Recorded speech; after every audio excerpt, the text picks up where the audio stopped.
O Show. This is the Big O Show.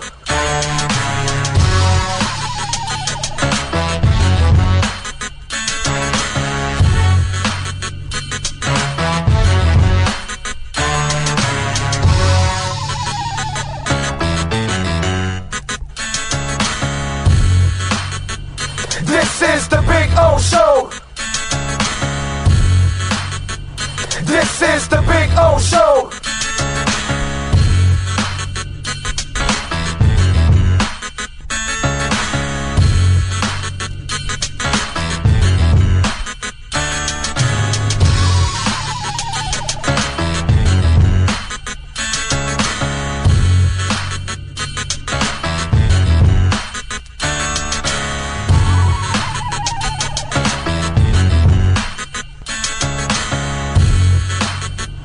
This is the Big O Show.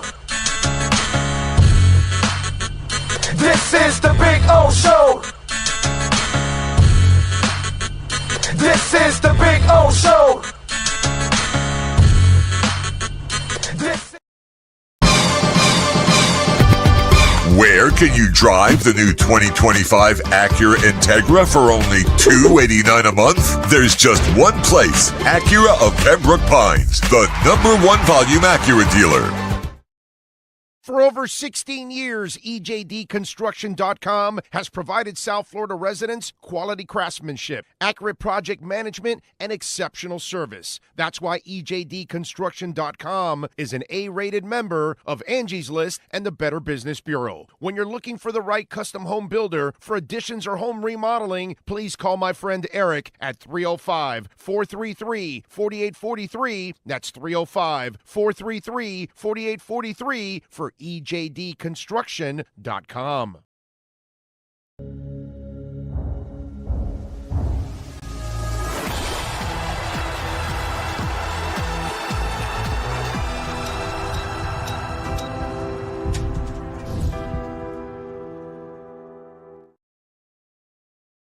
When presenting an award to an employee, athlete, executive, or fantasy GM, make sure you call Orvieto's Awards and More. For 35 years, these custom award specialists have been providing plaques, trophies, custom framing, while providing state-of-the-art laser and computerized engraving, UV printing, and glass crystal etching. They do all their engraving and printing in-house for quality control. Call Charles at 305-949-8098 or visit them at orvietosawards.com.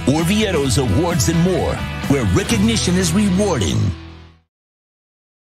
It's big. It's gigantic. It's the Toyota of Hollywood Super Sale. Over 2,000 Toyotas from just $17,988. Like a Corolla LE, not $24,000, $17,988. Buy with 0% financing, 0 down. Join the fun and get a super deal at Toyota of Hollywood, the #1 volume Toyota dealer on 441 between Hollywood Boulevard and Sheridan Street. Open till midnight. I think I know what this is. Houston, we have a package. Hello? No matter where you are, the Sloman Shield home security system guards your home. With next-gen perimeter protection, 24/7 monitoring, and interior motion sensing. And right now, get a free Sloman Shield security system and doorbell camera, all professionally installed, for free.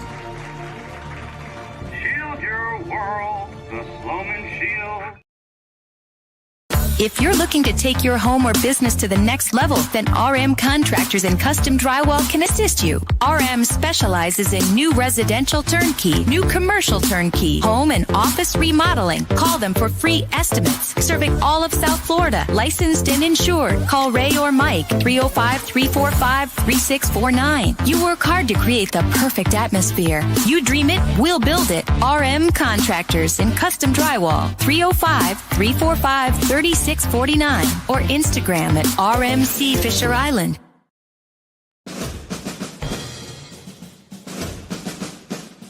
It starts every morning before the sun comes up. Projects are laid out. Plans are made. Equipment is fueled and loaded with inventory to handle all service requests. Orders are given to an army of skilled landscape maintenance professionals, certified arbor trimmers, irrigation technicians, and licensed pest management experts who fan out to communities and businesses all over South Florida. Experienced, on time, and dependable. Our staff is fully trained, licensed, and insured. Contact us by phone, email, social media, or through our website to answer all your landscape questions. We are Cutter's Edge, Total Landscape Solutions.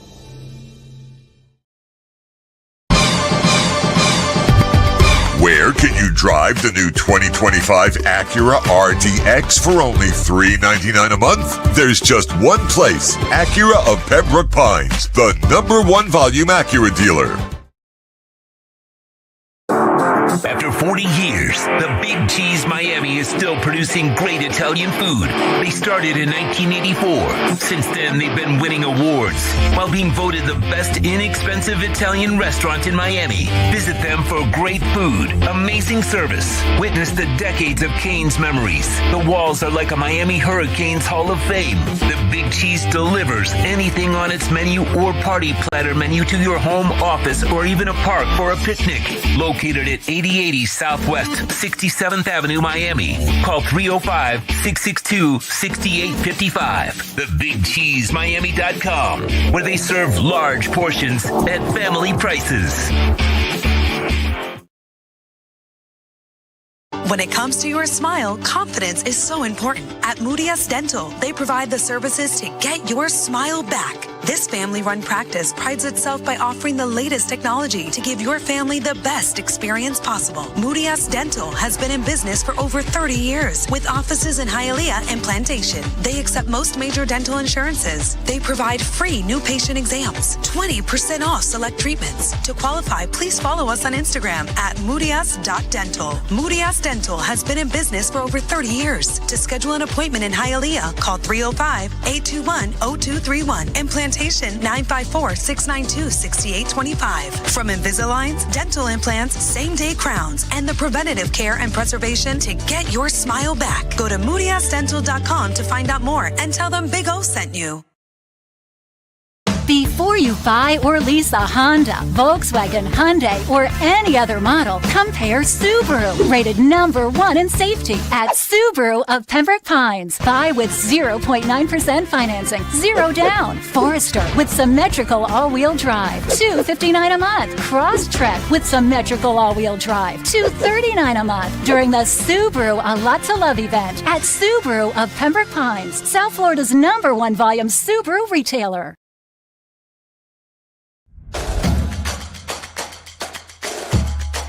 Welcome to Caneswear. New store, new items, same great experience. Family owned and operated since 2010, Caneswear has the latest merchandise from the Miami Hurricanes, Miami Dolphins, Florida Panthers, Inter Miami CF, and more. Come visit us at our store in Davie on University Drive, just south of 595, or online at caneswear.com. Caneswear, the spot Miami fans shop. South Florida, listen carefully. Osmani Garcia with Omega Realty Group is changing the game. He's not just listing homes. He's guaranteeing to sell yours in 30 days or less, or he'll buy it himself. No excuses, no delays, no fine print games. This is real. If you're serious about selling, call 305-440-1990 and see if your home qualifies. Osmani Garcia delivers results. Osmani Garcia, the home of the 30-day sale guaranteed, where guarantees are backed by action. Call now, don't wait. This market won't wait for you. Restrictions apply. Call 305-440-1990. Hi, this is Jeff Welt from Welton Rayom. Dan and I have been in business together for over 22 years. We're not your typical lawyers. When Dan's not working in the office, he's flying his stunt plane. When I'm not in the office, I'm either getting tattooed, bowling, riding a motorcycle, or going to concerts. We might not be your typical attorneys, but we are aggressive attorneys, and we'll do whatever it takes to get you what you deserve. Consultations are always free. Call us anytime, 24/7. Welton Rayom can help.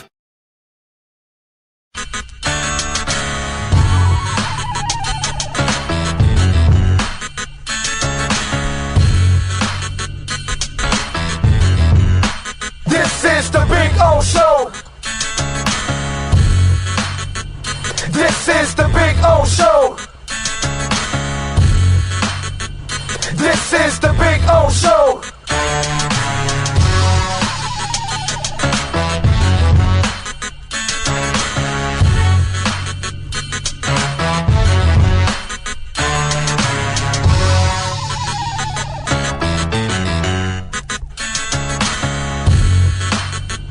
This is the Big O Show. This is the Big O Show.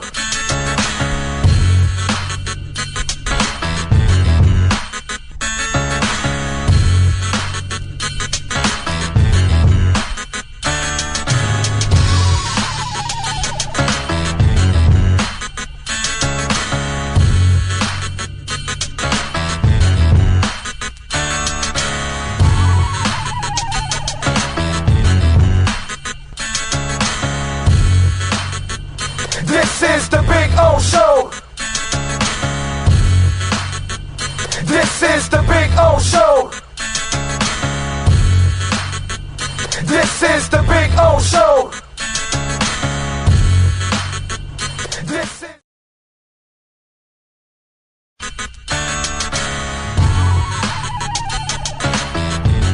So here we are. I wanted to show you the backyard again because we had some trouble last time, but you know, cuttersedgepro.com does some amazing stuff, and there are the boys and the girl.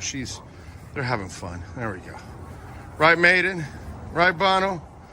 There we go. They're having fun. I'm having fun. Look at our Sylvester palm.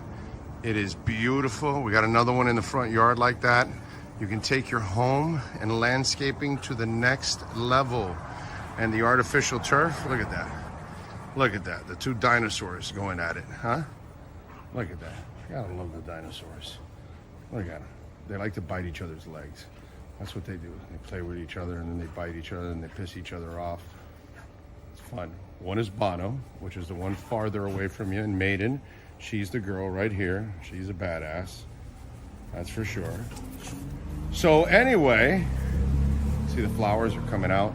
Very nice. cuttersedgepro.com, folks. This big tree there will start budding that I'm showing you there soon. It'll have all kinds of flowers. I'll post another video and I'll show it to you. This is a backyard where everybody gets to hang out. Over there in the corner there, I put the barbecue and cook. So that way it's the farthest away from the house, you know. If I light myself on fire or somebody else, we're out in the corner away from everybody. There you go. So you can get some flowers coming out, which is a beautiful thing. And I swear by this artificial turf, it always looks phenomenal. I don't have to cut it. I don't have to water it. And so I'm saving a lot of money, hundreds and thousands in the long run, because I'm not watering or, of course, cutting the grass. And you know, here in South Florida, we cut the grass like every 10 to 14 days.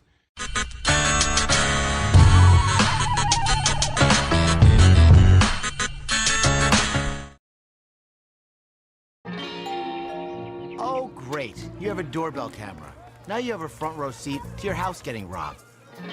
They're breaking into my house! Ooh, there goes the TV. I'm sure it'll turn up at the pawn shop. No, not the TV! Just because you can see them, that doesn't mean you can stop them. With Furones, you get 24-hour monitoring, a free home security system, and professional installation. Plus, free doorbell camera, one that'll actually work for you. Get out of my house! Get out of the house! Call 1-800-ALARM-ME. Where can you drive a new Acura ZDX for only $439 a month? There's just one place, Acura of Pembroke Pines, the #1 volume Acura dealer.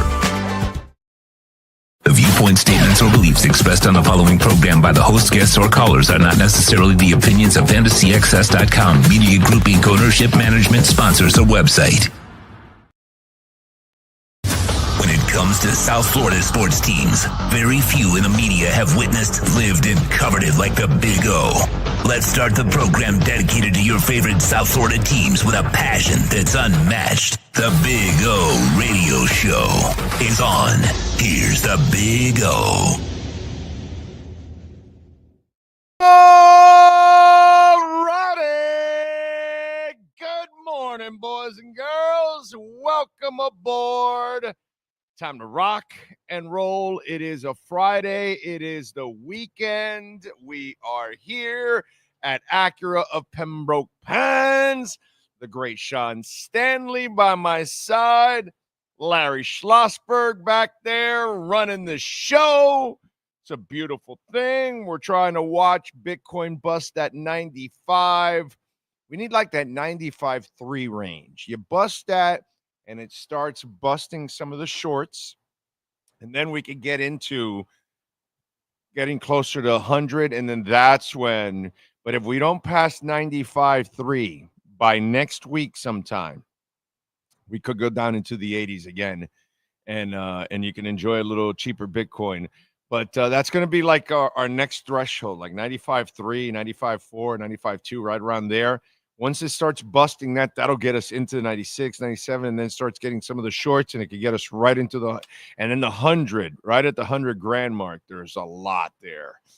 So we are waiting.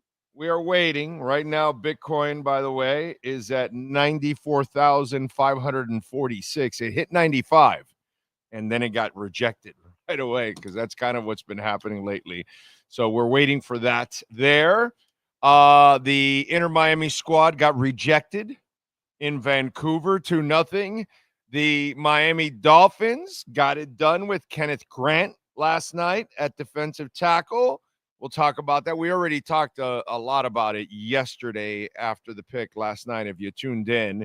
If you haven't, you can catch the recap there. We'll have another show for you tonight and on Saturday, but we're not going to be on for hours. It'll be after they're done. Then we'll come on and we'll give you a quick recap and we'll go over it and we'll explain everything that's going on. The Panthers. Oh, wait a minute. There he is. There he is. Kyle Lowry, baby. Do you have like a phone we can show people Kyle Lowry or something? Like, send me a link or something here let's show him Kyle Lowry.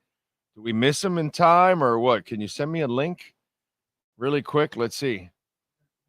All right, send it to me. Send it to me. Let me see if I can get in time so we can get Kyle Lowry. Kyle Lowry is visiting us right now. He visits us every Friday that we're here, 2 Fridays a month. Kyle Lowry visits us. Let's see. Haven't gotten it yet, damn it. Oh, let me see. All right, I know it's going to go by. You got it? You got it? Let's see if you can make it in time for Kyle Lowry. There you go.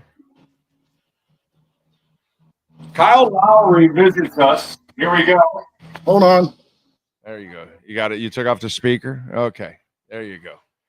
So it's beautiful because, on the show, even though he was traded and he's gone, and so is butt-broken, butt-leaking Jimmy Butler. Isn't that what's going on? He's got a lot of butt issues. It leaks. It breaks. And there's Kyle Lowry. Kyle! Bro, nice to see you. Way to go, Kyle. Kyle Lowry. Look at that. Huh? A waist pro. I mean, really, it's a perfect name. Think about it. He is a professional waist. So, So it's a beautiful thing. So there's Kyle Lowry. Applause. Round of applause for Kyle Lowry, baby. Yeah, another appearance on the show. I like that he visits us twice a month. I think we're the only ones that have an exclusive with Kyle Lowry twice a month here. Nobody else in South Florida has that. Nobody in the country gets Kyle Lowry twice a week to show up at on their show. We do. So, anyway, speaking of trash, the Tampa Bay Lightning lost yesterday to the Florida Panthers 2-0. Speaking of trash, Hagel is trash with that dirty ass hit on Barkov. Barkov will be all right. He'll bounce back. The key thing there, even though he could have suffered a concussion. But the key thing there was I didn't see the head hit anything. Now, that doesn't mean that your body didn't get rocked enough that you can, suffer a concussion, whiplash, and all that kind of stuff. So let's not get stupid about it. You know what I'm saying? But it's a lot better than your head hitting the ice or the wall or something, and bouncing back. Trust me, as a guy that, I still have my concussions. I would not be able to play. So athletes that you see, I am completing. I want to say it's my 7th week after the hit. It would be almost 2 months, and I would not be. My head is not ready to take any kind of a hit back there. It's still recovering. It's still like you can press, and I can feel a little bit of tenderness still. Okay, yes, sir. It looked more like the air got knocked out of him. Yeah. The way like more than being a concussion thing. It looked more like, and I think after that they just were like, let's not do this because there's no reason. You're in control of the game. Yeah, there's a target out there, and why do that at that point? Yeah. But we need Hagel. We need some payback. But I told you guys this in that final regular season game. I told you, baby. The Lightning played that game. They took it serious. They're so frustrated that they're no longer the top dog in the state anymore that they thought and the Panthers didn't. And I was like, wow, this is awesome. The Panthers have them right where they want, and here we are, 2-0. And now the Cats, all they got to do is win one of two at home. They don't even have to win both. If they win the third game, there's a good chance they'll win the fourth one, because at 3-0 down, you'll be so demoralized that they're way better than you. They already know it. They walked away 2-0 on their home ice. They walked away, and I told you also, right? Home ice doesn't mean shit in the NHL.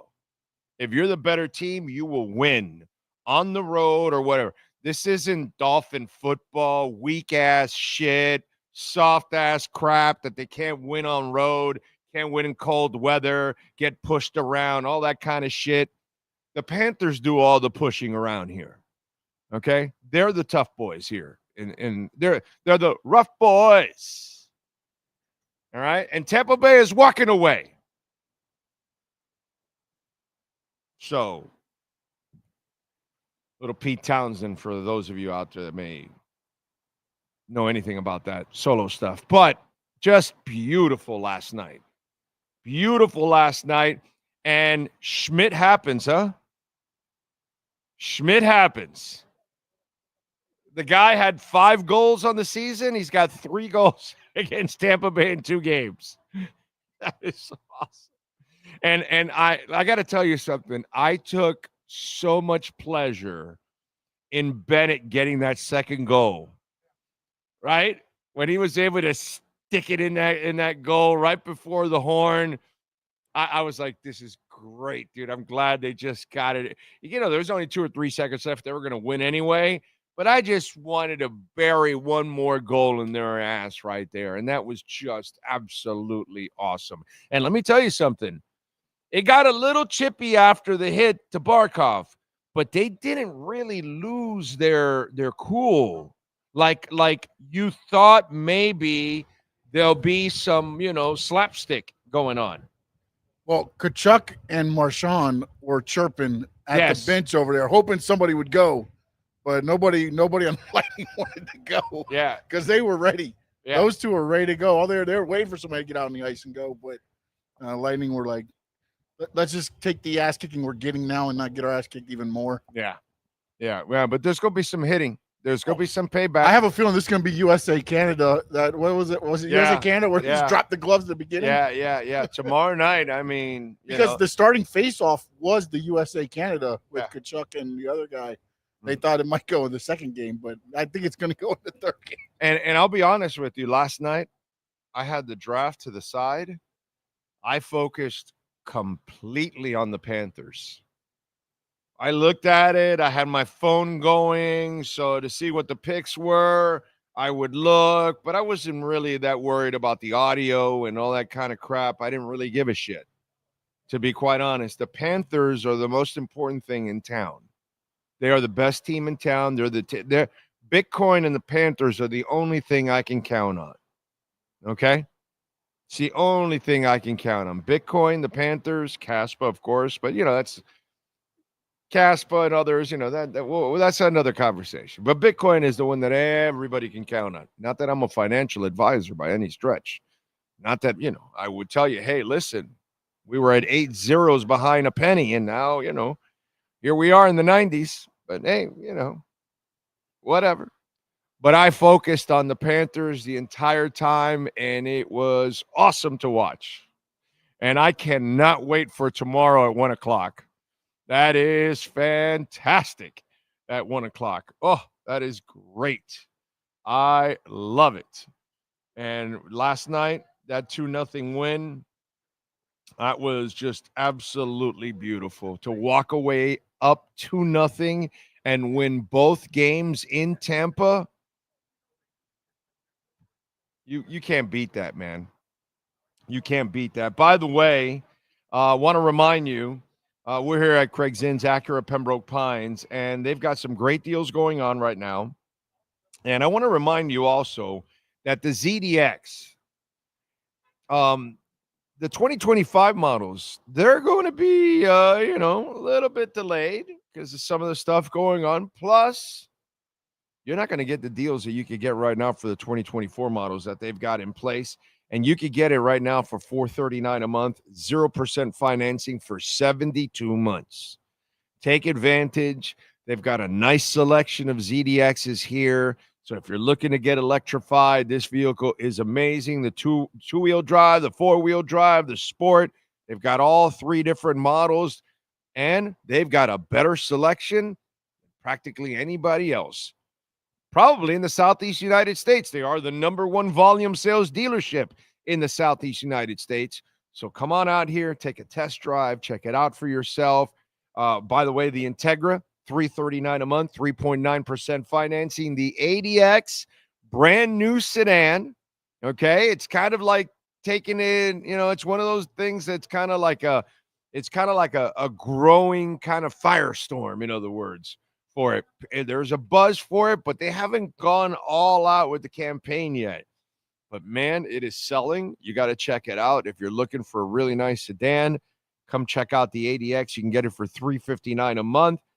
The RDX, my wife's been driving it since 2010. It's 15 years old. It's a tank, dude. Okay, $399 a month. Right now, special low financing rate. Come on down here, 15601 Pines Boulevard, just off of I-75 in Pines. The MDX, we can take $10,000 off the MSRP. Come see Larry Schlossberg. Tell him that Big O sent you. And by the way, if you happen to own or lease an Acura, Mike Chan, Jordan Ferber will take care of you in the service center. Absolutely awesome service center here at Craig Zinn's Acura of Pembroke Pines. Don Johnson. Bitcoin, really? Is it? 95.3? Oh, this is important. This is important. You're going to get me excited. Well, I got 95 right now. I got 95. Not yet.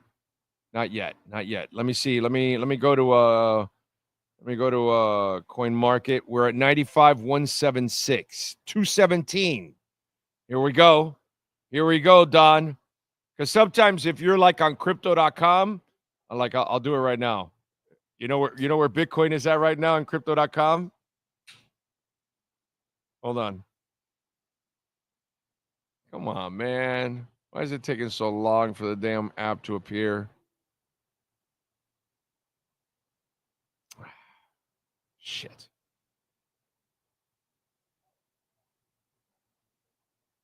All right, let me see here. Where are we at? Oh, man, we need it. It's 95.193. Not yet. Almost there, dude. If we pass the 300, going into like 400, that's going to catapult us into 96, 97. That'll be it is so bullish. We really need to pass this threshold before next week. And if we do it now on a Friday, oh man, this will wipe out some shorts, which will then get us even higher plateau, because the next stage, the really difficult stage, will be 100, because there's a lot of shorts there, dude. There's a lot of volatility there at that spot. We're at 95,265. Thank you, Don Johnson. Loved your show, Miami Vice, Nash Bridges. Fantastic stuff, buddy. Great job there, Don. Thank you. I appreciate you. And remember, you can make a donation, Cash App or Venmo at Cash Big O Show. That is Cash Big O Show, Cash App or Venmo. And you can make a Bitcoin or Ethereum donation too. And you can make a Chainlink and Solana donation too, also on Venmo. So there you go. Many different ways to support the show. Don't forget to hit the hell out of the like button. Jasmine's up 10%. Caspa's up 8%. Solana's up 3%. Hedera's up 8%. Not bad. Not bad. We've got some movers right now. Polkadot's up 5.5%. Vanguard Chain's up 12.5%. It's been down a lot. It needs to climb. Although I've lowered my average big time on that. What else is there? Akash is at 8.5%. Vulcan Forge is almost at 14%. Axelar almost at 13%. Let's see. So we've got some movers, man. We've got some coins that are actually moving. But, of course, the big boy that we need right now is Bitcoin, and it is stuck right above 95,000. So it's in that threshold right now. 95,265 is what I have right now in CoinMarketCap. Not bad. I'm telling you, once we get now it dropped to 95.65. It hasn't hit that. It needs to cross over that 300 mark, and then I think it starts to really start moving into 96, 97, and get us into the 100 mark, and that'll be our next level of our next threshold. In other words, as they say. Anyway, thank you all out there as always. Cash App or Venmo at Cash Big O Show. That is Cash Big O Show, Cash App or Venmo. And remember, if you're out of the country, PayPal is the other way, and you could use the QR code. And another way to support us, we're trying to go to Spain. We want to cover what I think is probably the only game that's going to be really special for the Dolphins, and that's when they travel to Spain and they take on the Bengals. And we want to be there. We want to broadcast our show all week from a Dolphins bar, plus doing our pre- and post-game show. So please hit that QR code and make the donation. Thank you. Corso, I'm the main brain, Vince Fontaine. What's for breakfast? I need some McDonald's breakfast in my life. It's like Grease or something. Was that guy that played like Vince Fontaine, right? Or something like that, right? I don't know. Anyway, the Dolphins have never got me. Dolphins never got me laid, but crypto has, says Razzle Dazzle Crypto. Cosa Nostra, number 1 on the chat board there. He says Barcelona versus Real Madrid for La Copa del Rey on Saturday, Big O. Will you be watching? Of course. If Barcelona and Arsenal are playing, or Inter, which disappointed me last night, I'm always watching. Those are my 3 teams, man. Who, Inter? Yeah, they didn't look good last night. They knew exactly how to defend them. That, and they looked old. Yeah. Those Vancouver guys were running everywhere, and it was like trying to keep up. It's funny, man. You know, it's like they make fun of this league all the time, right? Everybody that watches Serie A and, everybody who watches the Premiership and the Bundesliga, and they all just, poo-poo the league and all that. And here we are. Here's a loaded team. Didn't the guy just lead his Argentine club to a championship, a world championship? So I guess he's still pretty good, right? But, got to get it done in the MLS. Let's go.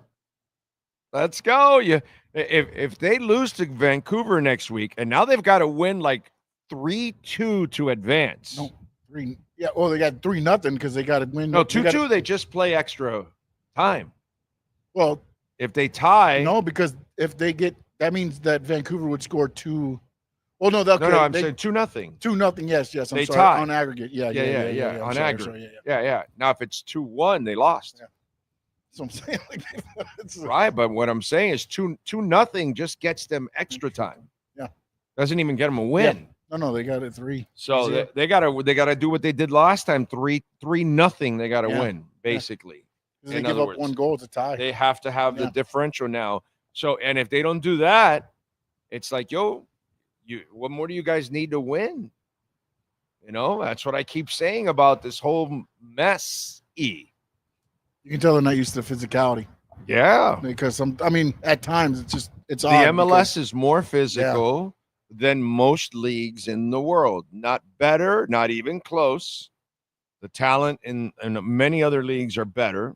Not going to argue that. But the MLS is more physical. Because it comes off an American sport. American sports are physical sports. We used to be really, really physical. Now we're kind of physical. Yeah, we're not as physical. NorCal is in the house. Big Johnson is whipping it out. Steven Gonzalez, Greg J. Gelfin. He's got to fire Greer McDaniel now. Well, that's not going to happen. Cosa Nostra, Horn Dog, Lenny Pena, Fat Boy 2.0. I'm starting to like this Kenneth Grant pick. It's a good pick, dude. They needed that. They don't have any toughness. They needed it. They have to have that kind of player there. So that was a major need that will help the coaching staff in 2026.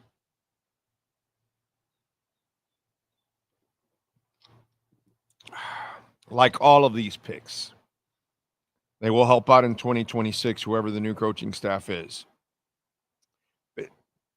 Besides the MILF man, do the Dolphins have a decent backup?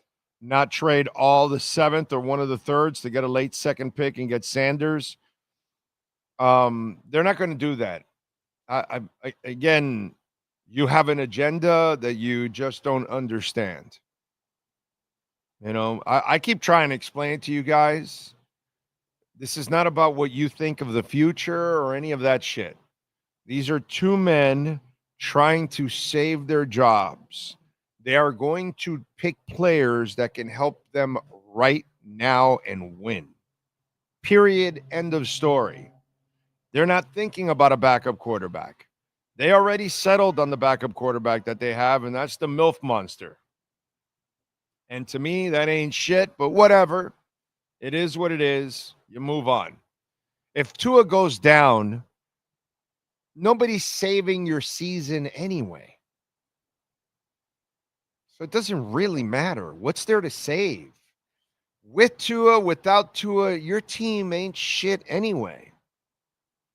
It's too many of you just... You keep thinking you got something going on this year or something? Is that what you think? Come on, man. This draft ain't saving no season. It's not saving their jobs, and it's not going to give you a good season. The Dolphins will be mediocre to suck this year. In other words, status quo.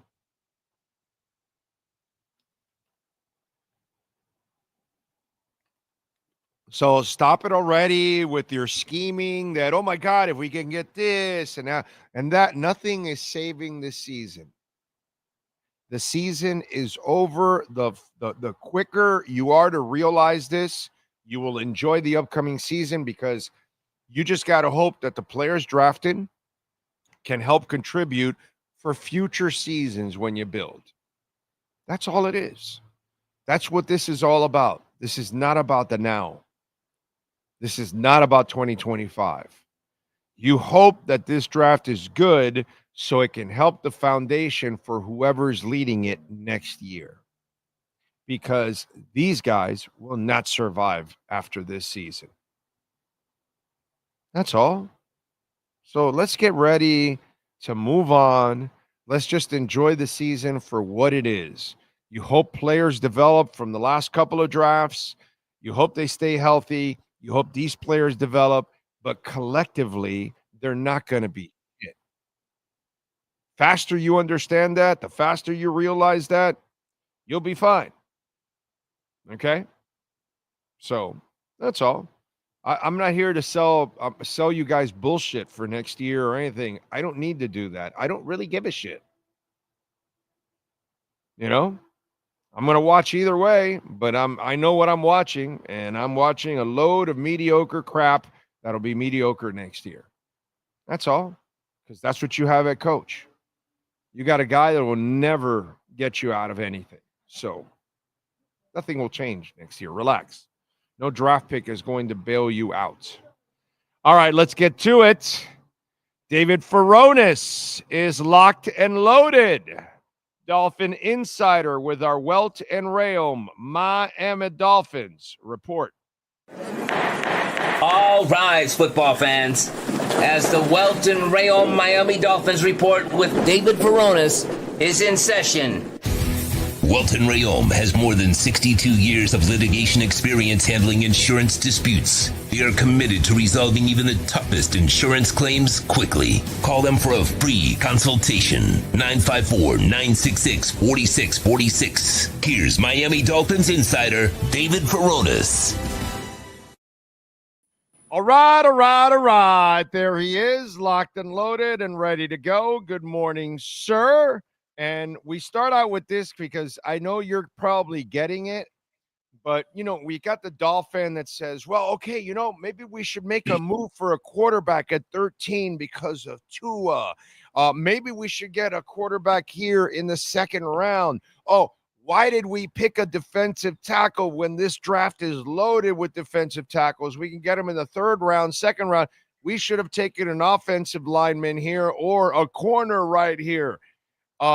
We have a problem here.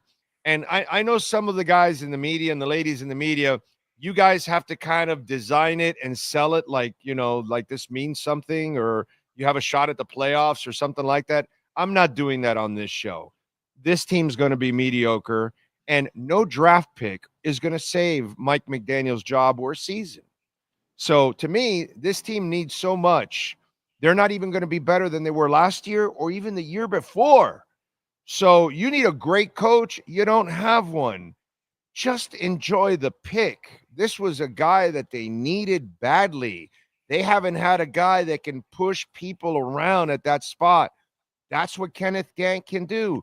This is a good pick for this coaching staff, for next year's coaching staff, and for years to come. This is a pick that can translate to multiple coaching staffs. I like this pick a lot, and it doesn't matter about this season or next season because Kenneth Gant isn't saving your season. Are you good with that?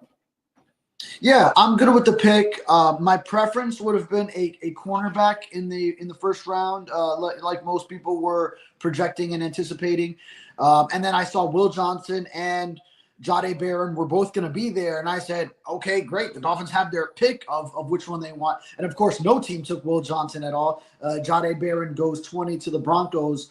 I thought Kenneth Grant would have maybe been a little bit in like another tier after. But according to Chris Greer, all these teams were also looking at him. And he got 3 text messages from different teams saying he was their guy as well. So maybe he was in that kind of high demand. But I'm with you as far as Kenneth Grant is just a player who will transcend scheme. He's 330 pounds, big nose tackle, which you think at that weight he's going to be a run stuffer. But that's not all he is. He's very athletic at his size. He moves very well, can provide some interior pass rush. Where with his power at the core of that, but then also just having surprising speed at that size. So big run defender. He'll complement Zach Sealer well, who now we talk about Zach Sealer. He always had Christian Wilkins with him on the D-line, had Calais Campbell with him last year. Now he gets another young kid in Kenneth Grant.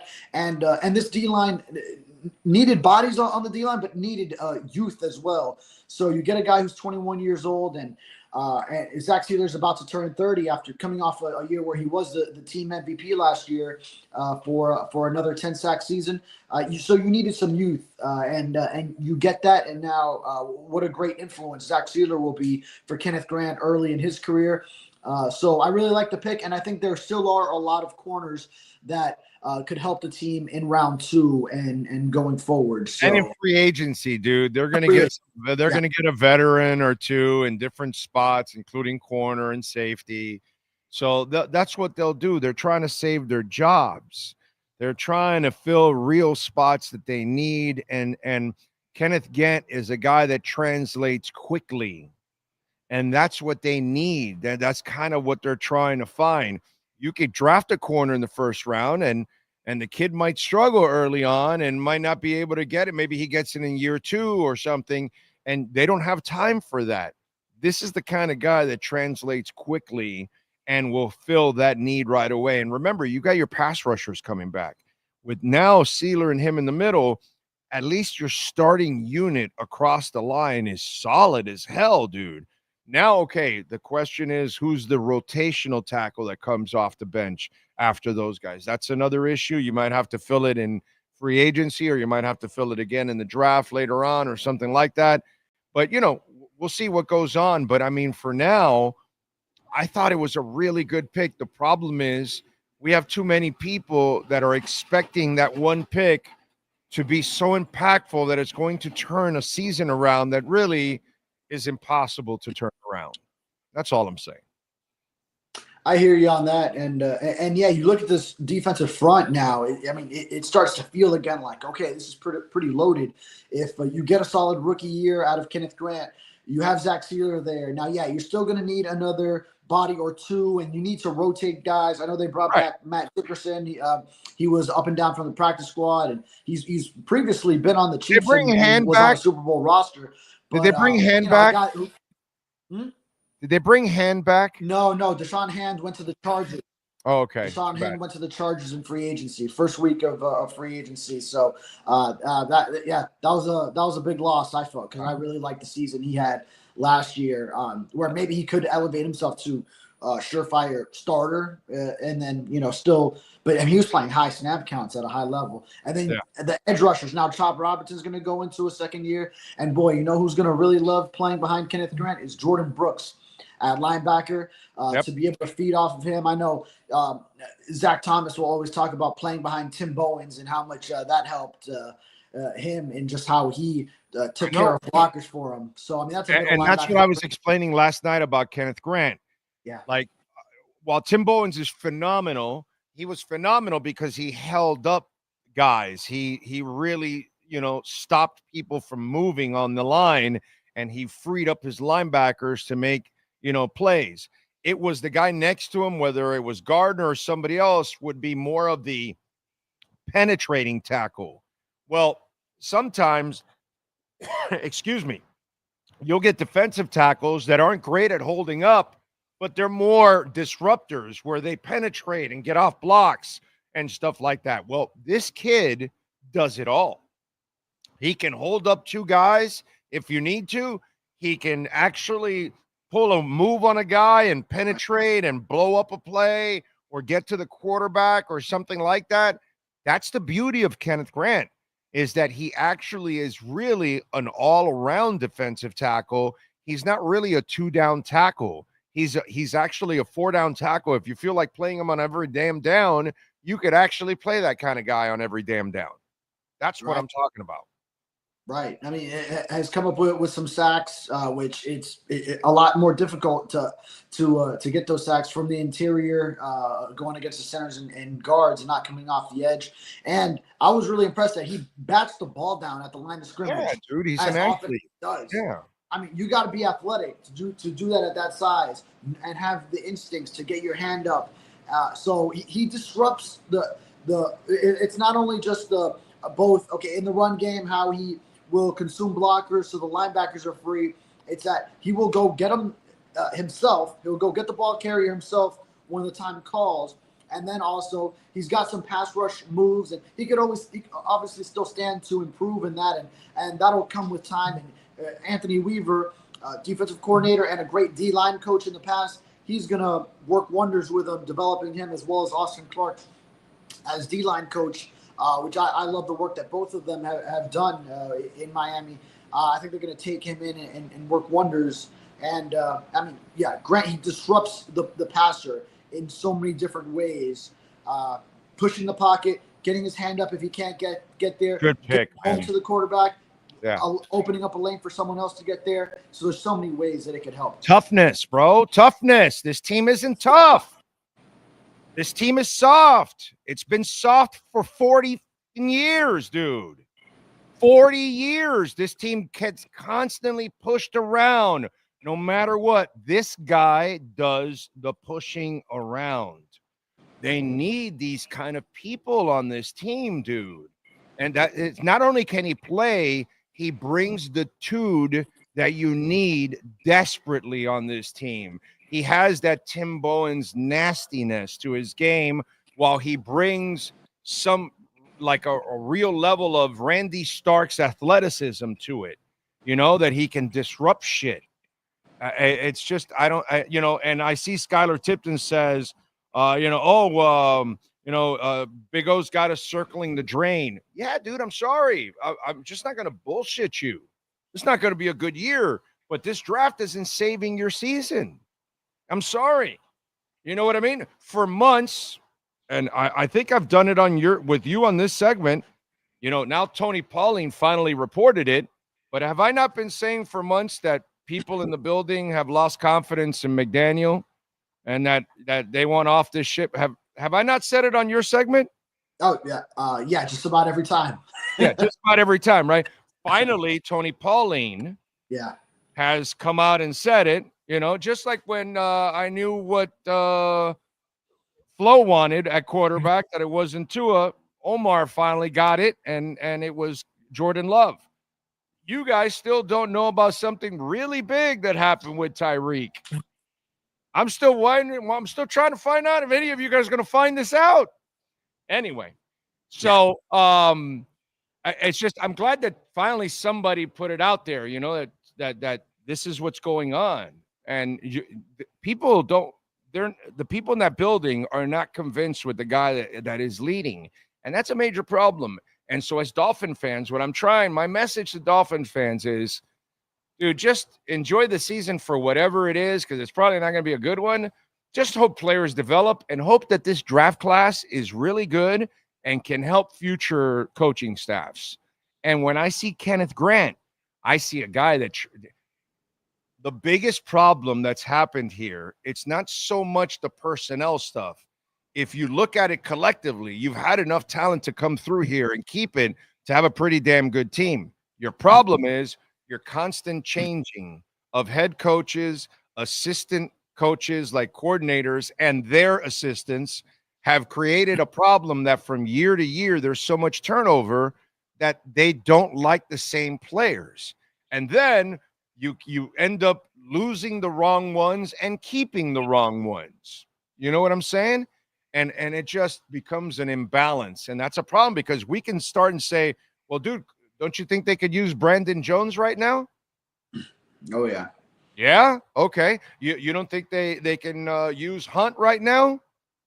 You know what I mean? It's like we could just go on and talk about players that have left over the last couple of years. And it's like, bro, you let the wrong players go and you kept some of the wrong players, like Tyreek. No matter what, you shouldn't have guaranteed him the money. You did, and now you screwed up. The Jalen Ramsey thing, bro, why did you have to give him extra money? You had him under contract already. That was stupid. It's stuff that you've done that you've kind of buried yourself and put yourself in a corner right now. And they're so tied fiscally to so many people, it's really hard to get back to the team you had just 2 years ago, my brother. That's the problem. That's our real problem here. And you say this about Mike McDaniel, and then the thing is, I would feel like Mike McDaniel would be great in starting something from the bottom. Like if he was taking over a rebuild and he was instilling his way with a young core that started off with no expectations, and he just had a few draft classes to where that's sort of the rookies' first impression of life in the NFL. I feel like he would excel so well, but it's that the situation of going in with a team ready to win as his first job with a lot of veterans who are honestly like close to him in age and maybe expect things to be one way from already being in the league for so many years, and then seeing Mike McDaniel deviates from that. That's what I wonder. That's why Sean Payton was like the guy that hiring cycle, because Sean Payton would have had a team ready to win now. Really, truly, like he takes over a roster that has players like Tyreek Hill, brings in a Teron Armstead, brings in a Bradley Chubb with the trade deadline, Jalen Ramsey. He could manage those personalities and take a team into a playoff run that's ready to win now. Whereas Mike McDaniel, I feel like if he was taking over a rebuild, he would be great and doing it his way, and then like establishing that core to prominence. But it's just the situation of. But my brother, how can it was not right. David, how can you believe that when he can't win a challenge? He can't. His challenge has nothing to do with. Well, hold on a second. His players can't be disciplined. They have pre-snap penalties. They're constantly undisciplined, like a Julian Hill. He can't get a play in on time to help his quarterback. He didn't even know Skylar Thompson couldn't play, or he failed to prepare him after 3 years being with him. I completely disagree with you.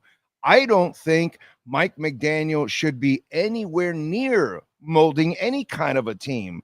I think Mike McDaniel is an assistant coach that can provide ideas and help out, but he is not the guy to mold any individual because he is so undisciplined himself that he can never discipline anyone else. He's too scatterbrained to be a guy that can discipline a team. Dude, I could not disagree with you more. He has proven to me over 3 years he has no organizational skills. He has talent. He can design a play, but he doesn't know exactly how to implement everything. He doesn't really know how to bring everything together collectively. He doesn't even understand when a running game is working to stay with it. And that's KISS. That's keep it simple, stupid. You're pounding them for 7-9 yards a carry. Keep doing it until they stop it. No, let me get cute and let me start passing the ball. I disagree with you. He fails to implement a big receiver in the offense. He's in love with Oompa Loompas. And you give him big receivers and you give him a Gesicki and he can't get him involved. And it took him a while to get Jonnu involved. And it just, whatever it is, dude, he fails to get the big receiver you had from Dallas involved here. Azukama's been injury prone, so you can't blame him for that. But it's just one of those things that, you brought in the disaster Claypool, whatever you've tried to bring in all kinds of big receivers, and he fails where Gesicki succeeded in Cincinnati. I disagree with. Oh, by the way, he puts no emphasis on guards. He thinks in his system he can implement any guard, so we don't need Hunt. I disagree with you, dude. He is not good at a leader and molding teams or players. Totally disagree with you on that. Sorry. Yeah, and what does give me doubt is just is one of the things you mentioned, how complex he tries. Just one? is how complex he tries to make his offense, assuming that everyone, because obviously he's a very smart guy. He's tremendously intelligent, intellectual. Huntley, bro. Huntley. You get a guy that has a fraction of the passing skills of Tua, and you do not change the offense practically for him. No, and you didn't change it till towards the end of his run when he got injured. It was like I disagree with you, bro. Yeah. I disagree with you. No, I'm just saying, that would be like the biggest fault I look at is that he almost assumes everyone can operate at that same intellectual wavelength of just being able to understand all the manipulations of the offense that he's running with all the motions and formations and different play calls, and that everyone is going to be able to retain all that information at his same ability. And it's like, no, sometimes you got to get it to where your players can understand it, so that then it's just let them do their thing and go out there and ball. Dumb it down, bro. You gotta dumb it down, streamline it. If you want to be PC, okay, streamline the bitch, whatever you want to call it. But when you have Huntley and you're going from Tua to Huntley, bro, you need to make it a remedial offense for a guy like that compared to a Tua. He will never see the defense and the offense and pre-snap and all that Tua can do. Huntley in his dreams will never be able to do that. So why do you assume that? And that's, that becomes an issue. It's just that, I mean, I could just go on and on about all kinds of things. He has proven to me over and over again that he's not a head coach. He's not even a coordinator. He's just an assistant coach. That's all he is. He's like a play designer is what he is. Not much more than that. I'm sorry. And I get it. It's, one of the things that I've seen, not enough of you guys on the beat slam him for how bad he is, because he is one of the worst coaches I have ever seen in a Dolphins uniform. Okay? He's right up there with Cam Cameron, bro. Right up there. We do have him on the hot seat, Big O. I mean, you can't just fault us that much. He should have been fired last year already, bro. Seriously. I mean, there's no reason to keep his ass around. I mean, really, what hope is there this year for them? Really? Let's be honest. It's hard. I'm watching New England. What's the first thing they're doing for May? Build an offensive line, bro. Wow, what a concept. Mike Vrabel gets there, and what are they doing? They're building a line for their young quarterback. Holy crap, man. That's the guy I wanted for the Dolphins. Yeah, from the start. But then, I mean, he just shot up too far. It was just there was no chance once you're at 13. Yeah, no. Well, there was a chance if you fired him after the Indianapolis loss. By the way, 95,403. We just hit the mark. So we are going to start catapulting right now Bitcoin into 96 on this show. Watch this. Here we go. We just busted the mark. We needed to bust 95.3. Here we go, baby. Anyway, sorry about that. I'm just getting a little excited. Yeah. Within reason. Yes, many reasons. Listen, so this team has – what do you think they do now in the second round and third round tonight? Now they got their defensive tackle. Let's get into the draft a little bit. What do you think they do now in the next couple of picks? Yeah, so, I mean, I go right back to, and I just published a story on sunsentinel.com. Could Dolphins' day 2 draft plan be as simple as what was thought to be round 1? So everyone was talking about Will Johnson, a cornerback of some sort. Maybe the Will Johnson knee concerns are very grave. Obviously, yeah. For him to fall out of the first round entirely. But do you look at the value of him in the second round as being worthwhile if there is uncertainty about the knee? If it's certain, like it's something that requires surgery and you're not going to have him next year, well, that does Greer and McDaniel no good, because David, there must be some cartilage damage or some kind of, for him to, he's a hell of a player. For him to completely fall out, there's something about the medicals that's ugly. They just haven't come out and said it completely, that he's missing some chunk of some, meniscus or he needs another surgery and he's going to miss half the season, or, you know what I'm saying? There's something ugly in his medicals, because that's a top 10 kid and he completely dropped out of the first round. Yeah. And if he's going to miss significant time as a rookie, then that's not a pick for a combination on a hot seat, because you cannot waste a second round pick. And then maybe he's great in 2026 after he has surgery, but congratulations, you just drafted the next regime's great cornerback for years to come, and you don't benefit at all from it. So that might be a pick maybe for a team in a rebuild. Dude, you lost the advantage of the 5th year.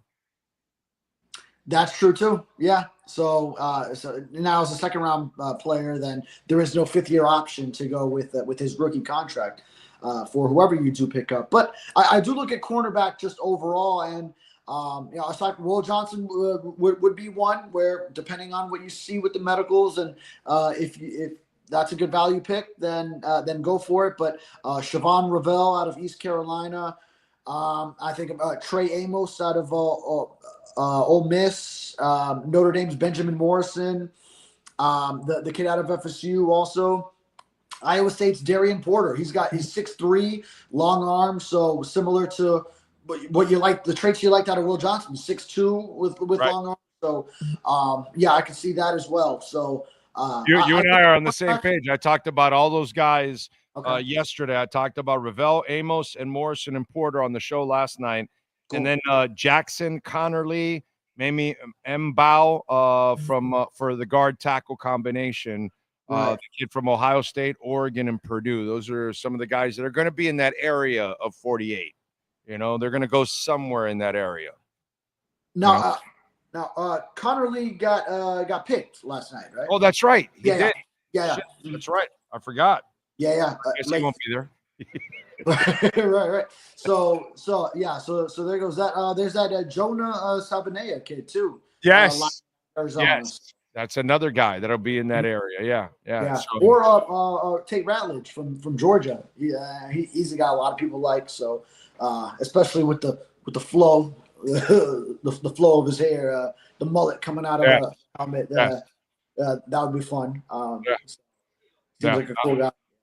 Ray Zabel was the guy I would have loved if there was like a trade back originally to get some more draft capital and then get back into the end of the first round to grab him. But a lot of teams definitely had their eyes on him, and he went. I think it was 18 to Seattle, was it? In that range. But man, if he would have lasted till late in the first round, then Gray Zabel is a guy I would have loved to trade back into the first round for, had it worked out that way. Yeah, listen, they're going to have an opportunity at one of those guys. And then with their 3rd round pick, what do you think is the options there? Yeah, now you're going deeper, and it's such because it's in the compensatory area of round 3. It's 50 picks later. It's picked for 98. So I would say, then you're looking whoever maybe slips because you're hoping you get good value from someone who slides. You can kind of take the D tackles out of it now. You don't need one of them, but you could go for depth, bro. You could get but there will be tackles for them in the 2nd and 3rd rounds. There's no doubt that there will be. If you want to like load up on that spot and just resolve that issue, you can do that in this draft. And then if not, then you just go veterans for your offensive line because that's what you got. Unless you could get yourself a veteran defensive tackle, and I don't have the list of free agents in front of me right now, maybe you're better off trying to get another young defensive tackle in there. That won't hurt. Yeah, I mean, you always want depth on the defensive line. And we remember last year Anthony Weaver did bring in all these free agent defensive tackles. Some of them didn't make the team, but then you thought it was going to be so many different waves of them. And right now, I mean, that defensive tackle depth chart is bare. I mean, even after you draft Kenneth Grant. But here's a name, maybe West Virginia's Wyatt Millum.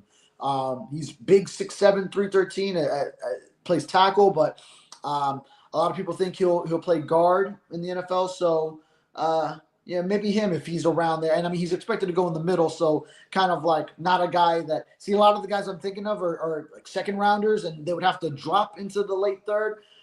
But he's a guy that might actually be in that range. So maybe him. But I think if you find great value in someone who's a 2nd rounder, largely projected 2nd rounder that then slips for some reason, then go that way. Or safety too. So, I mean, like if Nick Emmanwori drops even somewhat, I would love for them to trade up if they have to and go get him because, I mean, that's a a prospect that athletically, the way he tested, hard to pass up. So obviously he would be round 2 and probably early in round 2 because a lot of people had him going last night. He's still out there.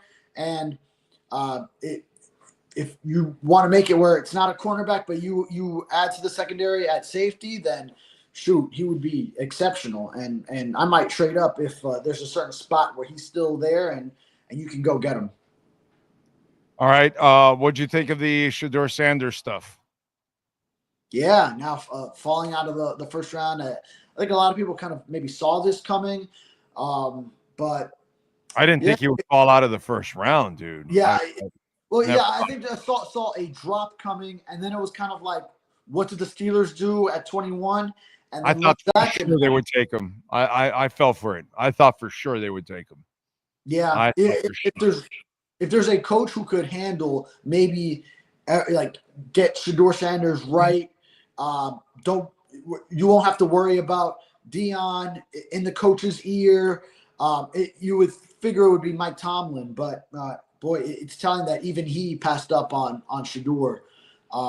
So, and the Steelers, they might be getting Aaron Rodgers anyway, but still you want a long-term quarterback plan with a youngster, but they decided not now. So, I mean, he probably goes this first pick of the second round to the Cleveland Browns. Or maybe the Steelers trade up.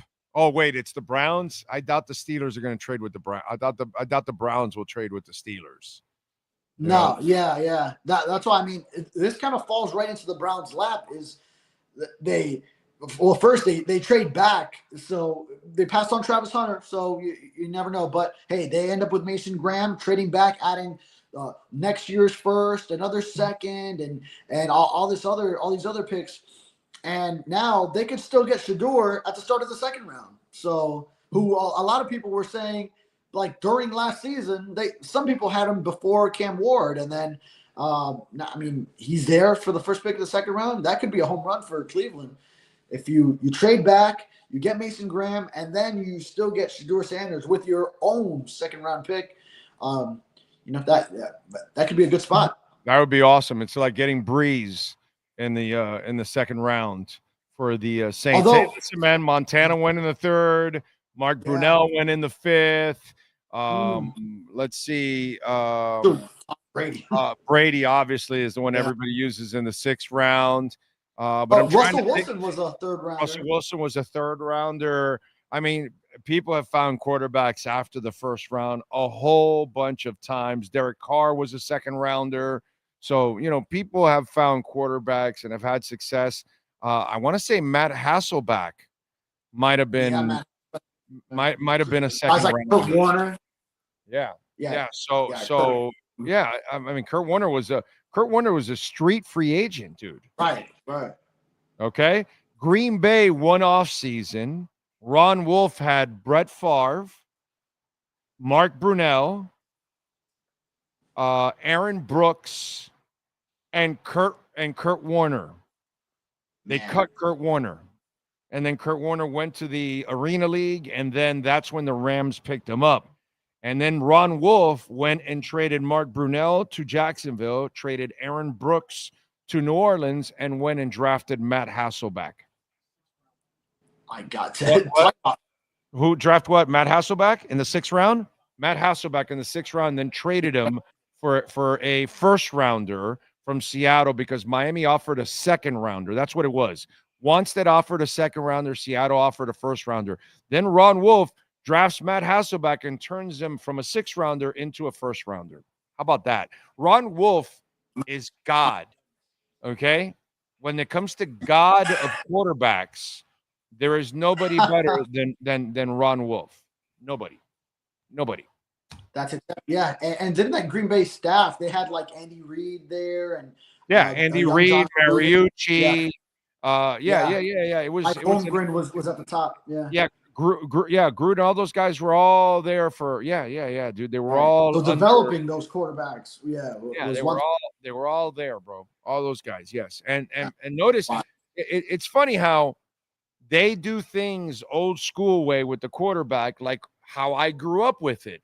You draft a guy and you make him sit a year, 2 or 3 until he got it, and then he came off the bench and started to play for you.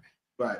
It's worked out for Green Bay every single time, from Favre to Rodgers to now Love. And it's like the rest of the NFL doesn't do it. It's the weirdest thing out there. It's like, yo, have you watched these guys for 30 years, what they're doing? Anybody out there in the NFL, all 31 teams, you guys want to do the same thing? I mean, it makes a lot of sense to actually get a guy and groom him and bring him along. It takes some guts in today's world because you're paying him, but dude, it's worked out for them for 3 generations of quarterbacks. Yeah. That's damn good.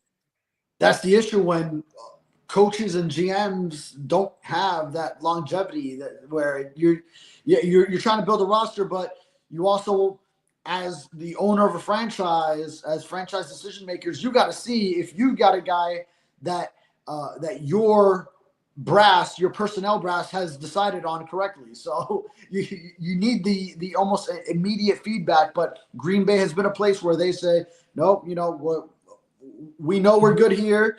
We're just going to see it years down the road, and it's going to work out, and it has every single time. And by the way, the yin goes with the yang.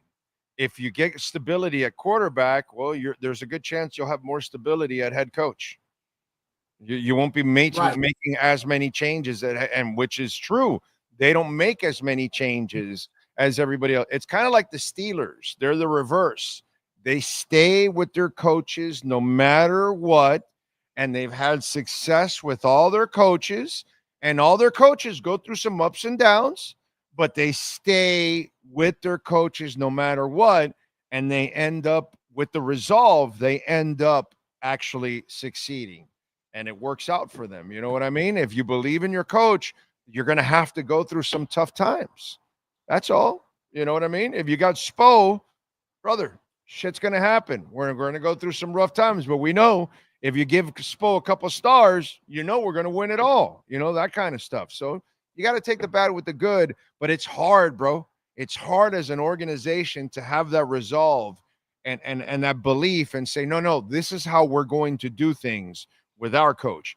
This is how we're going to proceed to develop quarterbacks in our system, but it pays off for their culture. Yeah. It's mind-boggling. Interesting. Yeah.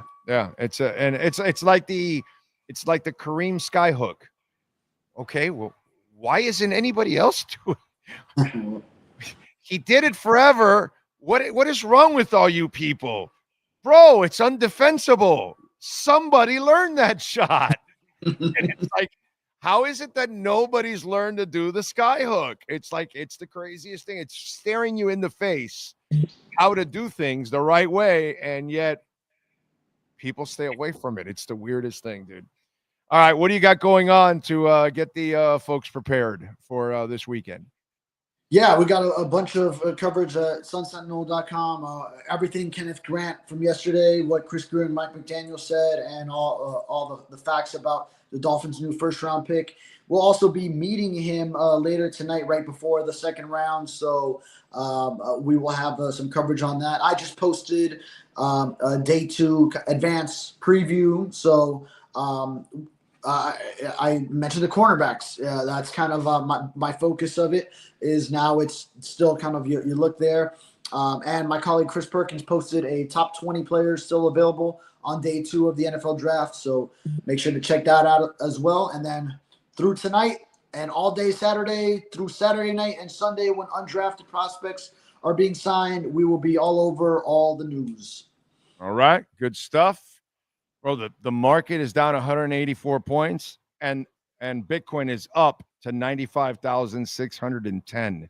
It has completely decoupled from the market. Bitcoin has decoupled from the market. It is crazy. Follow him on Twitter at David Furones _ and catch his exceptional work there at the South Florida Sun Sentinel. David, thank you, my brother. Appreciate you. Sir. Thank you. You got it. Welton Rayom, Jeff Welton, Daniel Rayom. They can help you, folks. Bankruptcy, homeowner property damage, condo damage, criminal defense, business owner claims, commercial litigation, personal injury. And I tell you this all the time because I follow it well. The laws in this state have changed, and they favor the insurance companies. the most important thing you do is hire the right lawyer nowadays. So Jeff Welt and Daniel Rayom, many of our listeners will tell you, Jeff Welt and Daniel Rayom kick ass. I will tell you because I experienced it myself. They crush Progressive.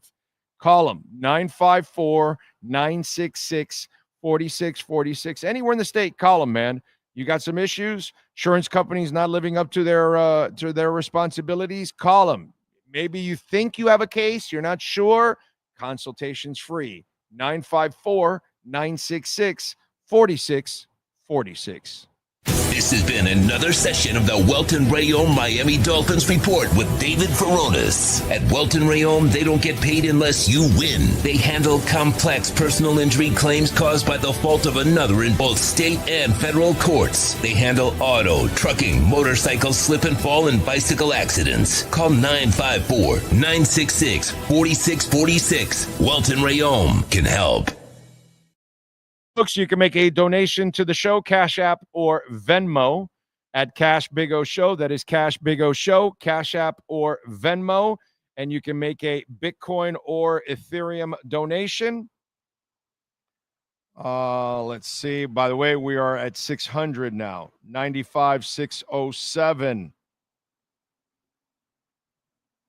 Let me see. Hold on.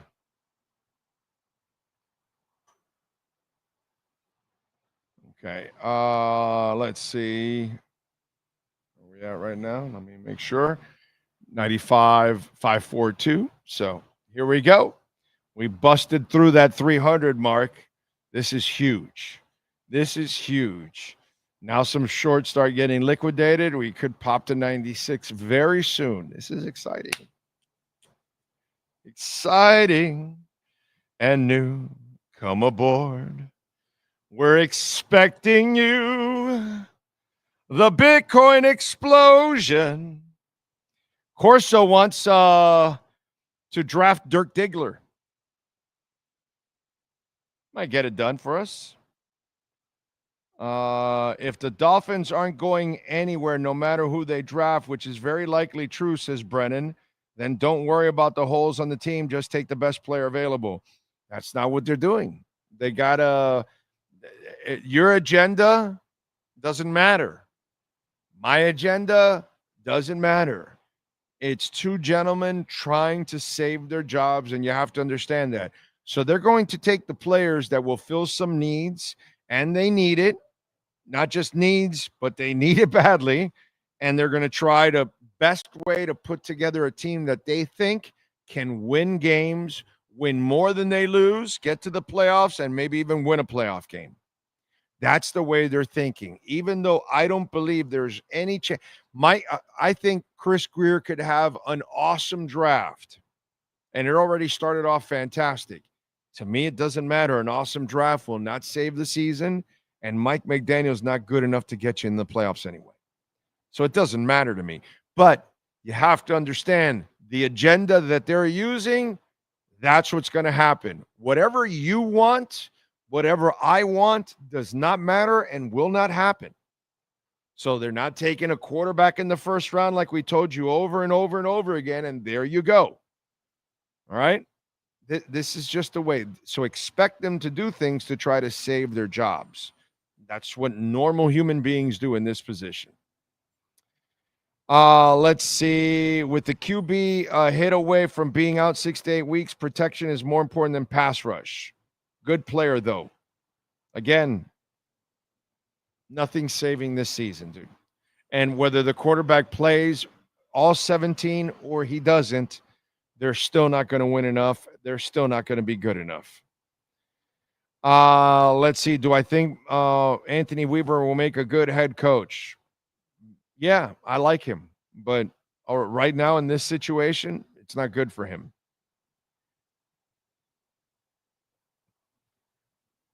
Ragin says, I like the first pick a lot. Build from the inside out. They've done a good job finding UDFA DBs in the past. Yep. And that's probably what they're going to count on. Get some late round picks that can help out. Get an undrafted guy that can help out. And that's it. Big O is right. Our window closed. Dizzy gets it. This is, they had their win. They had to kick ass the last 2 years, so this year would matter. because they would have kept everybody. But because things kept not working out, which is not proper English, but because it was a disaster, and it got worse, people want it off, and they don't believe. And again, Tony Pauline, who we had on last week, thank you, Tony. I appreciate you, brother, because sometimes I'm out on an island, I'm telling people what's going on, and, you know, some of you listen to the show, you believe me. You know I got good insight, but, you know, the periphery out there, whatever. They can say all they want, but more often than not, the stuff we tell you ends up becoming 100%. Kenneth Grant doesn't get pushed backwards. Never. No, dude, we need that. The Dolphins have needed a guy that can push people around. I love this pick. The Ramsey news yesterday proves McDaniel isn't a leader of men. Well, yeah, but didn't you know that already, Skyler? I mean, couldn't you see that with him already? Randy says, my blood pressure is still high from last night. Tomorrow afternoon, 38. Hagel, his ACL will rest in peace. What a scumbag guy is. Dirty hit on Barkov was on purpose, yeah. Luis Benito, Bitcoin, buy. That's right. All you got to do is Backstreet Boys, right? Buy. Zach Wilson will be starting by week 10. Yeah, that's not good. That's not good, Jay. Let's get to our 3A Graphics sports calendar. Last night was sweet. The Panthers beat the Lightning 2-0. They take the series lead 2-0. Any of you out there concerned about the Panthers anymore? Barkov did take a brutal hit. He was able to skate off the ice on his own strength, or what's the word? On his own will, or whatever it is. And he went to the locker room, did not return, but hopefully he'll be all right. Goals by Nate Schmidt. Yeah, Nate Schmidt with his third goal in this series. And Sam Bennett, 2-0. Bob had 19 saves. Game 3 tomorrow at 1:00.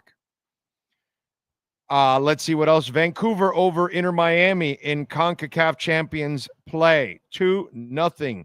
White and Berhalter with goals in the 24th and 85th minute as Messi and the boys get shut out. Now they've got to win 3-0 next week in order to advance. Vancouver made them look slow and old. Saturday at 7:30, the Fort Lauderdale United will host the Carolina Ascent. And Sunday at 5:00, Inter Miami and Dallas at Chase Stadium. In the NFL draft, Cam Ward goes number 1 and Shedeur Sanders drops out of the first round. We'll see where he goes in the second round. The Giants ended up trading up into the first round at number 25 and took Ole Miss QB Jackson Dart. The Miami Dolphins at number 13 chose Kenneth Gant, Michigan defensive tackle, 6'4", 331 pounds. Man is a mountain. That is your 3A Graphics sports calendar. Call the great Alan Blanco if you need custom printing and embroidery, your company, your corporation, your school, uniforms, whatever it is. 786-618-1443. Apparently, Alex Palenzuela is a music guy. And? We had the wrong band. It's NSYNC. Oh, it's Instinct. Yes. Bye. Sorry, I apologize. I had no clue. Sorry. I knew it was a boy band. That's all I knew. I thought it was Backstreet Boys. My bad. I don't know. Let Alexis Valenzuela. He might be a boy band expert. It's confirmed. Confirmed by Google. Okay. Instinct. There you go. All right. Now, let me tell you why the Lightning are down 2-0. The main reason why. Okay? Josie's on a vacation far away. What are you doing playing the outfield in a hockey game? I heard that last night from a timeout. The outfield is not hockey music. Go to a Panthers game. They're not playing Katy Perry. They're playing AC/DC. They're playing Metallica. You know, Greta Van Fleet. They're playing some rock and roll, dude. The outfield. I love the outfield. Don't get me wrong. Terrific song. Not for hockey. You know, it's kind of like the Miami Dolphins. You know, it's one of those things. The T-Painful song. We'll stick to the original. T-Pain, appreciate you. You do a great job with your music, your rap, all that. Your Dolphin theme song sucks, royal ass. Don't play it. That's all. That's it. Stupid Fins Up song that they used to have in the stadium. Jimmy Buffett. Jimmy Buffett. I love Jimmy Buffett. Rest in peace. I'm a parrot head. But I want to jam Jimmy Buffett when I'm on a boat, when I'm fishing off a pier, when I'm on a hammock, or I'm at his concert. I don't want Jimmy Buffett music in a football stadium. I get it. You sold your ass. You got Land Shark in there, so you got to play it and all that. Jimmy Buffett doesn't go with football, and neither does the outfield. And this is why you're out of this whole field, and you're 2-0. That's it. And you got blanked at home because you play the outfield. That's what you get. The outfield is not hockey music. Okay? It's just not. You want to play Rammstein or Rammstein or whatever. I don't know, whatever that German band's name is. Yeah, I'm sure they will. You want to play Ghost. You know what I'm saying? A little Kiss, maybe. But the outfield? Who's the DJ at the Lightning game? Fire that DJ. DJ, please pick up the phone up on the request line. Yes. Question. Who did the Miami Dolphins draft last night? Kenneth Grant. Thank you. Okay. Why? What did I say? Because somebody I think thought you said Gant. I could have. But I don't know if I was like, I think you're saying Grant because I thought you said Gant one time when you were talking to Furones. I could have. I could have.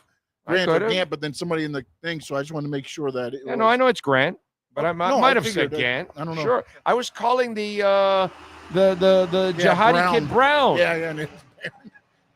You had me doing it too. I was like, "Who's this guy? This guy jumped up out of nowhere. Where'd he come from?" But people live to like correct you. Yes.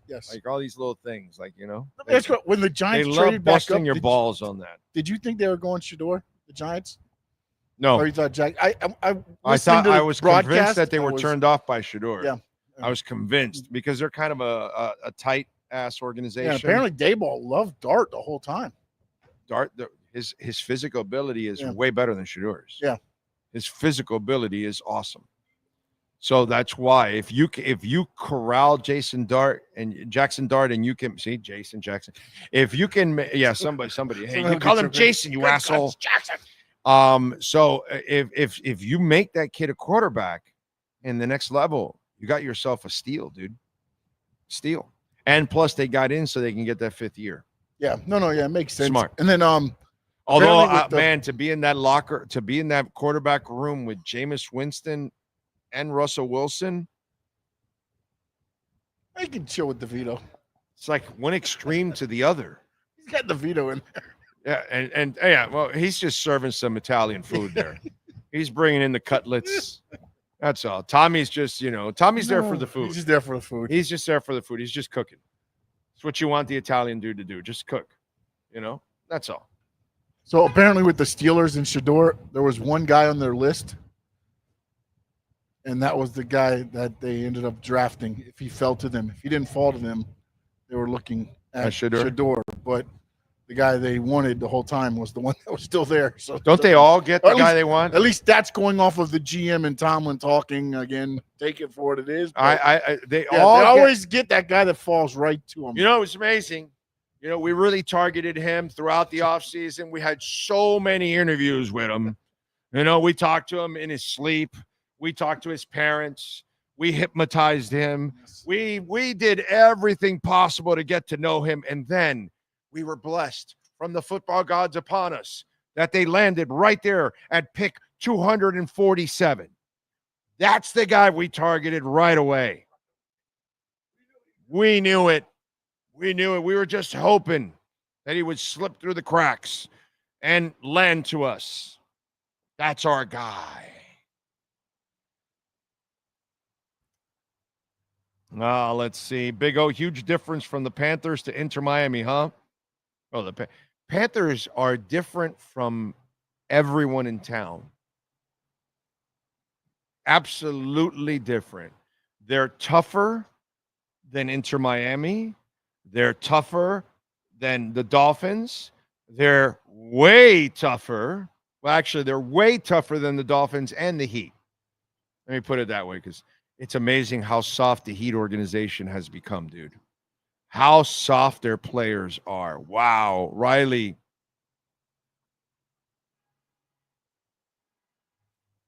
Got to do better, bro. Let's get guys with some cojones.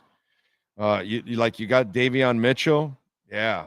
In fact, you know, Davion Mitchell maybe should pass his cojones over to Bam. Anyway, huge difference between the Panthers and everyone out there. And then here's the other thing that the Panthers have over everyone else: true stars. True stars. Stars that come through in key moments, in tough moments, and clutch. I can't say that about any of the other teams, including Inter Miami. Sorry, dude, what Messi has done throughout his life doesn't mean shit to me here in South Florida. He's measured by what he does here. Okay, and if he can go win the World Cup and a championship and all that internationally, he should be more than capable to win the MLS Cup, and the guy can't even get out of the first round. And look, and he's on the brink of getting eliminated from the CONCACAF Cup. All right, so win something. So show me some toughness. And if something, the only team that shows me toughness and the only team that can impose its will on others, not only are they tough, they can impose their will on others, is the Panthers. Dolphins they've never done that for 40 years. They haven't done that since the 70s. That's when they were a team that can impose their will. It's crazy. The Heat, soft-ass Heat. Are you kidding me?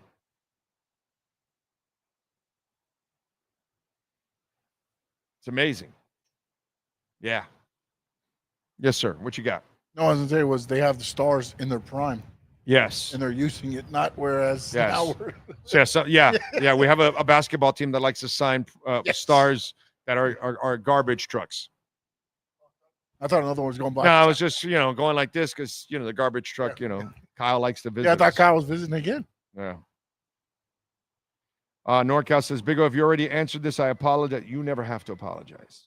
Who are you picking in the second round today? Oh, God. You already answered that, NorCal. We're not talking about it. Yeah, I just... Donovan Jackson from Ohio State, Marcus Mbao, Purdue, Siobhan Ravel, the cornerback from East Carolina. I like the Trey Amos kid from Mississippi a lot. Ben Morrison also from Notre Dame, Darian Porter, Iowa State. These are all guys that they could probably get in that second round.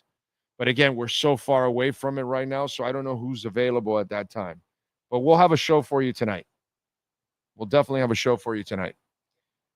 Corso again. Phil Collins Phil Collins.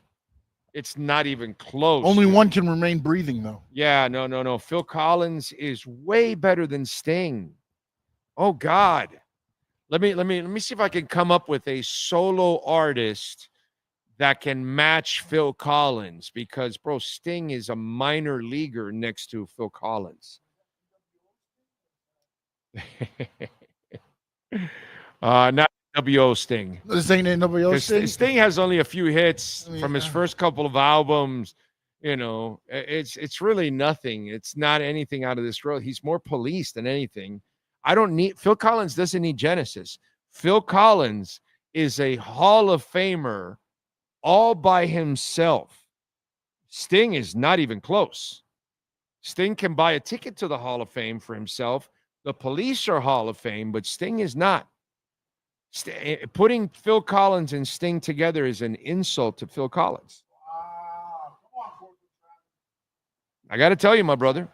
I got to tell you. Step up your game, like it's not even close, dude. That was the worst question ever asked. It was really bad. It was really, really, really, really bad. Anybody that takes Sting over Phil Collins solo doesn't really even know music, because there's no freaking comparison, bro.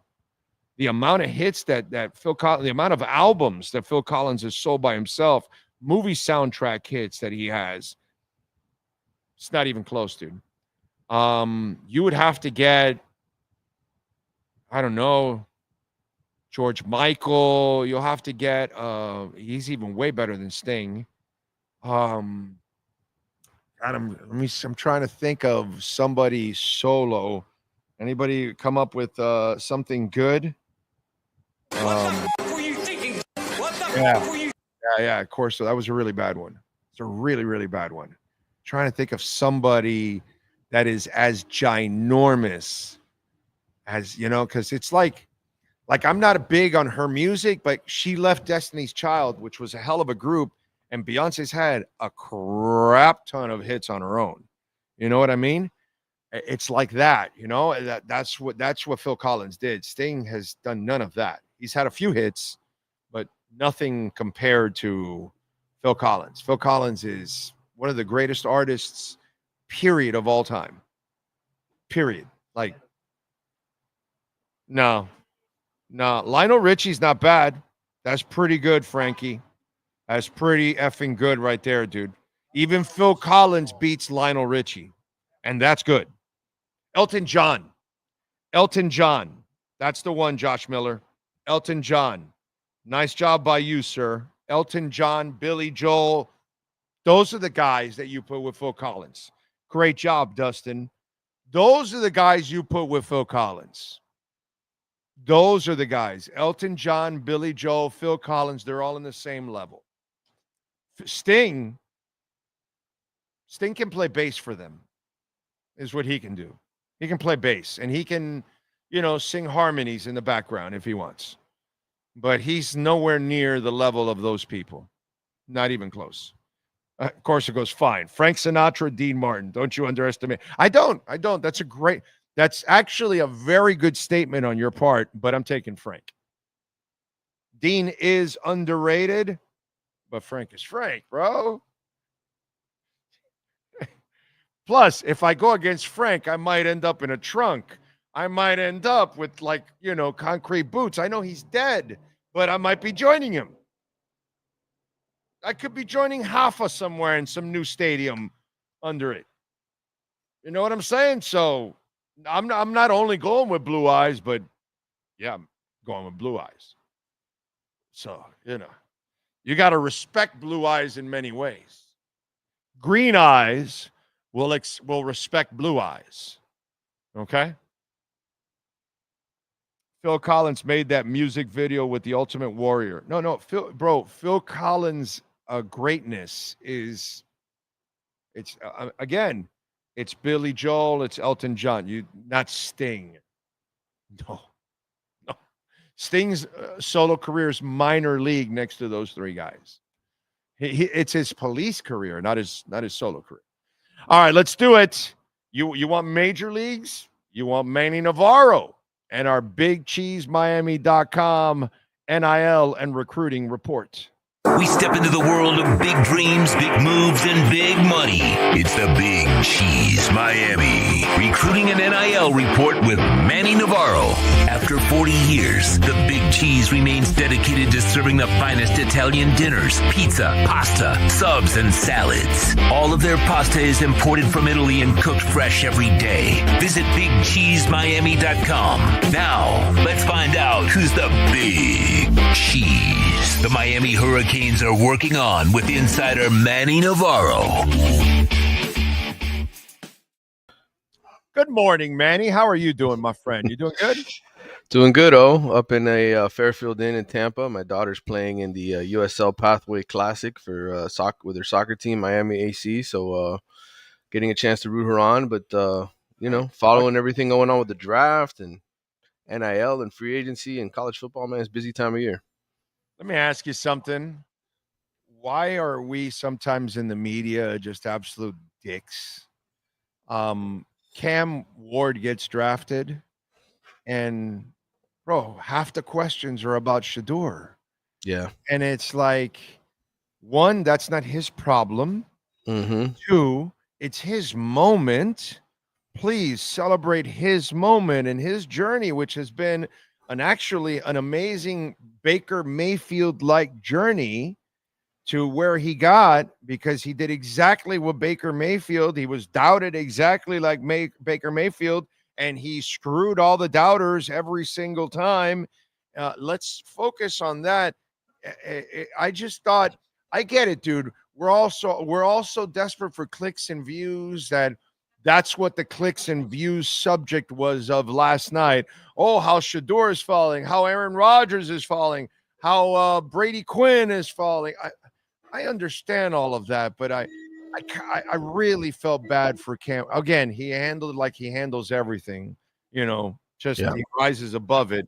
But right. I thought it was a dick move on our part. Yeah, I mean, look, I'm living both sides of it now because I have a daughter who's an athlete, and I get it now why coaches and other people are so defensive over athletes with the media, because sometimes the intention is unwarranted on others, and the story gets lost. And to me, Cam Ward was the story yesterday. I mean, the guy was a nobody, and the moment he gets picked, you already have people on air saying, well, Shedeur Sanders is better. Like I would have taken Shedeur Sanders instead of Cam Ward.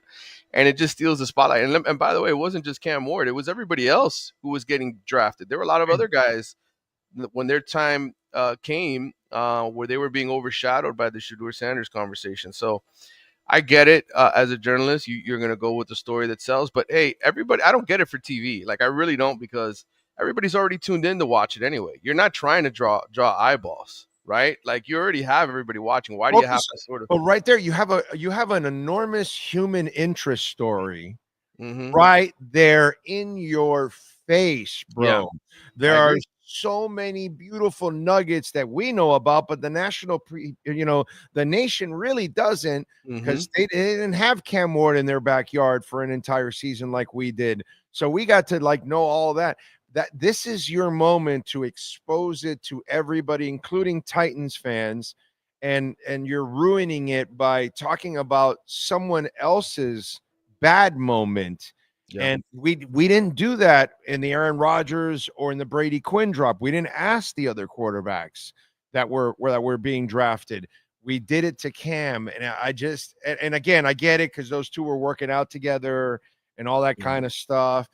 But I just thought it's just I don't know, man. There are times poor taste. Yeah, really poor taste. But I think a lot of this now is we live in an era where everybody's trying to get bite-sized clicks. Like, I could put this little video up of 2 minutes and everybody will watch it, and it's everything wants to go viral, and so but you're right. I think they blew the whole telecast, in my opinion. I was watching the one on ESPN. I didn't tune into the one on ABC with Saban and everybody else, but I thought it was way over the top on too much Shedeur and taking the spotlight from others. Yeah. So does the tight end go here today in the second round? Yeah, I would think so. I mean, there were some good tight ends that came off the board already. So Arroyo's clearly moved up the list, right? I think he's probably the third or fourth best tight end available in this draft. So somebody will definitely take him. He's a playmaker, worthy of a day 2 selection, and it's just a matter of the right fit and which team wants him. I keep thinking, that they got to see him. Do you believe Jalen Rivers is an NFL player? I think he is a guy. Yes, I do. I think he's an NFL player. I think he's a guy who could play multiple spots on your offensive line, and there's a lot of value for that. He can play inside, he can play outside, he can play center. And I think he's going to be a bargain because Yes. he's going to be like third, fourth rounds or something like that. If I'm Miami, dude, and I desperately need linemen and versatility on top of all of that, I got to tell you something, man. I really would like Jalen Rivers in that fourth round, third round for him. Especially the third round is like it's a compensatory pick. It's at the back end of the third round, so it's basically an early fourth rounder. Let me tell you something. I wouldn't mind seeing a guy like that at that spot for Miami. I like what I saw from that kid here at the U. He's really tough, and you think about the injury that he overcame early in his career, right? He had that major knee injury. He played through injuries. He didn't play always healthy. To me, I think that's a guy that I'd take him on an NFL roster just for his work ethic and the fact that he's so diverse, especially with how many guys just have to grind, man. Like that kid grinds, and you think about the multiple positions he could play. Like that's a value pick for sure. All right, so what's the latest in the transfer portal now for the Canes? Well, I mean, let's start with the departures. There's been 6 guys because they haven't picked anybody up yet. So we can't talk about who they've landed. They've got 0 additions so far. They are talking to a lot of different people, having conversations in person down in Coral Gables, meeting with different people. But 6 guys have left. One of them decided to come back, and that was the freshman receiver, Nye Carr, who was a top 100 recruit, kid out of the Georgia area who decided to put his name into the portal. Slot receiver type, super talented, good re-pickup for Miami because, again, there's not a lot of competition in that receiver room in terms of experience. And if you got talented guys like Nye Carr in the fold that can compete for playing time, that's going to make your team better. And we'll see what happens. Like I said, you and I have had these conversations about guys getting in the portal and leaving all the time. It's just the way college football works. And I don't think Miami fans or people who haven't followed this as closely should take it as, oh, this is a negative on Mario Cristobal. No, these are guys who can go get paid to play elsewhere, and they can certainly get on the field faster, maybe in certain situations. So to me, I think that's part of the situation. Now, there have been a couple of other exits to talk about. Abram Murray, the kicker, who was very highly touted kicker, a guy who was supposed to replace one of the brothers that we've had here kicking for the last 5 years. And he decided to enter the portal. So Miami is kicking the tires on a kicker from Texas who has a chance to end up playing here. And then they also have Carter Davis, who they picked up in the winter transfer window. Carter Davis was an all AAC specialist of the year at FAU. So I think in the end, there was a little bit of a kicking news. And then Emmanuel Carnley was the other noteworthy departure. He was a kid that was a top 100 transfer in the winter transfer portal window from Arizona, one of the cornerbacks that they brought in. He decided to get into the portal and leave. Probably saw the writing on the wall that he wasn't going to start and be coming off the bench, and he probably just wanted to go to a place where he could get on the field. All right, so who have they met? Who are they targeting? A lot of guys, man. Big one is A.J. Halsey, who is a safety out of Houston. We talked about safety being probably the biggest need for this team in the portal. And Halsey was all Big 12 first-team selection this past season, led Houston with 5 picks, 13 pass deflections, second on the team in tackles with 74. And you think about some of the moves Miami made, in the offseason to upgrade that secondary. They went out and got a guy who I think is going to be a really good safety in Zachariah Poyser, and now they potentially could land A.J. Halsey. I mean, you talk about the upgrade at that position and just in defense in general. If they can land Halsey, that'll be huge for them. Of course, Halsey was coached by Miami's new DBs coach, Zach Etheridge, who came over from Houston. So I think obviously the Hurricanes have a little bit of an edge there. And then there's some other guys that they're kicking the tires on and hoping to meet with or have met with already, either on Zoom or in person. One of them is Trevor Penna, the Syracuse wide receiver, ex-Syracuse wide receiver who was number 1 in the ACC in catches last season, actually had more catches than Xavier Restrepo, 84. You talk about upgrading the receiver position with experience. I've told you before, that's a very young room, talented room. but a very young room. And Trevor Penn, I think, has already visited Penn State, which could be the leader for him. But he's had conversations with Miami. And then this weekend, there's going to be a few more guys that Miami meets with. One of them is a really good return man from BYU, Keelan Marion, really explosive, had 2 kickoff returns for touchdowns last year. Another veteran guy who, brings more experience to that receiver room.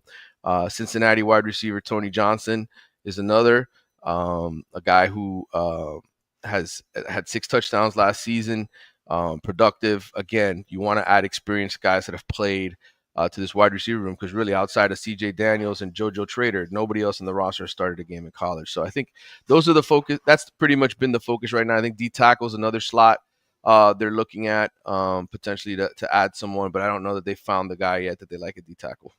All right. Carson Beck did a interview. What'd you pick from that? Yeah, it's the first time he's had an opportunity to actually talk with somebody in the media. Did a podcast, which you guys can go and check out if you want. I think it's built for more podcasts on YouTube.